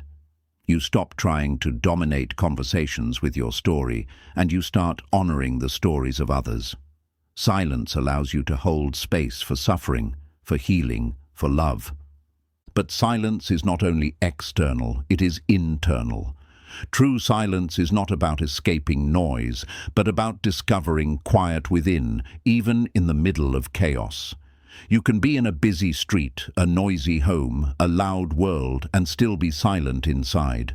This is the real power, to carry stillness with you, to be a calm center in the middle of storms. The world will never be free of noise, but you can always be free within it. So how do you practice silence? Begin with small steps. Turn off distractions for a few minutes each day. Sit quietly without reaching for your phone. Listen fully when someone speaks, without planning your reply. Spend time in nature, where silence is alive in the wind, the trees, the water. And above all, practice meditation, where silence reveals itself as your own true nature. In time, silence will stop being something to fear and will become something to cherish. You will begin to seek it, to crave it, to honor it. You will discover that silence is not empty, it is full of peace, full of clarity, full of truth. You will discover that silence is not weakness, it is strength. Strength to hold back anger, strength to listen deeply, strength to live with wisdom. You will discover that silence is not absence, it is presence. Presence deeper than words, presence that connects you to life itself. So remember this, the world will always be noisy, but beneath that noise, within you, silence is waiting. It has always been there, and it always will be. When you discover it, you will realize that silence is not something to escape to. It is something you carry. It is your home, your refuge, your strength. And in that silence, you will find a peace no amount of words could ever give you. We began this journey exploring the ways we exhaust ourselves by forcing, by clinging, by endlessly wrestling with shadows of fear and desire. Each lesson has been a doorway, guiding us deeper into the truth that Buddhism has taught for centuries. Peace is not something you chase. It is something you uncover when you stop resisting life as it is. To stop trying so hard is not to abandon effort. It is to transform effort into ease, to align with the natural rhythm of existence instead of endlessly fighting against it. Look back at the lessons and you will see a single thread weaving through them all. Surrender, balance, stillness, compassion, acceptance, presence, simplicity. They are not separate paths, but different ways of describing the same truth. Life flows naturally when you let it. Suffering arises when you cling, when you force, when you demand. Freedom arises when you release, when you allow, when you trust. The path is not about becoming someone else. It is about remembering who you already are beneath the noise. We saw that fighting shadows of the mind only makes them grow darker. That clarity comes when you stop wrestling with illusions and return to the present. We discovered that forcing time, forcing relationships, forcing outcomes only leads to breaking. That gentleness, patience, and trust carry more strength than control ever could. We learned that silence is not empty, that impermanence is not our enemy, that balance is not weakness, that compassion is not sacrifice. All of these are invitations to live differently, not with desperation, but with presence. The truth is, life was never meant to be controlled. The river flows whether you resist it or not. The seasons change whether you approve or not. The body ages, relationships shift. Opportunities come and go. You cannot stop change. You cannot freeze reality, but you can stop breaking yourself against what is. You can learn to float. You can learn to walk in balance. You can learn to breathe deeply in silence, to love without chains, to live without endless noise. This is the art of flowing with life.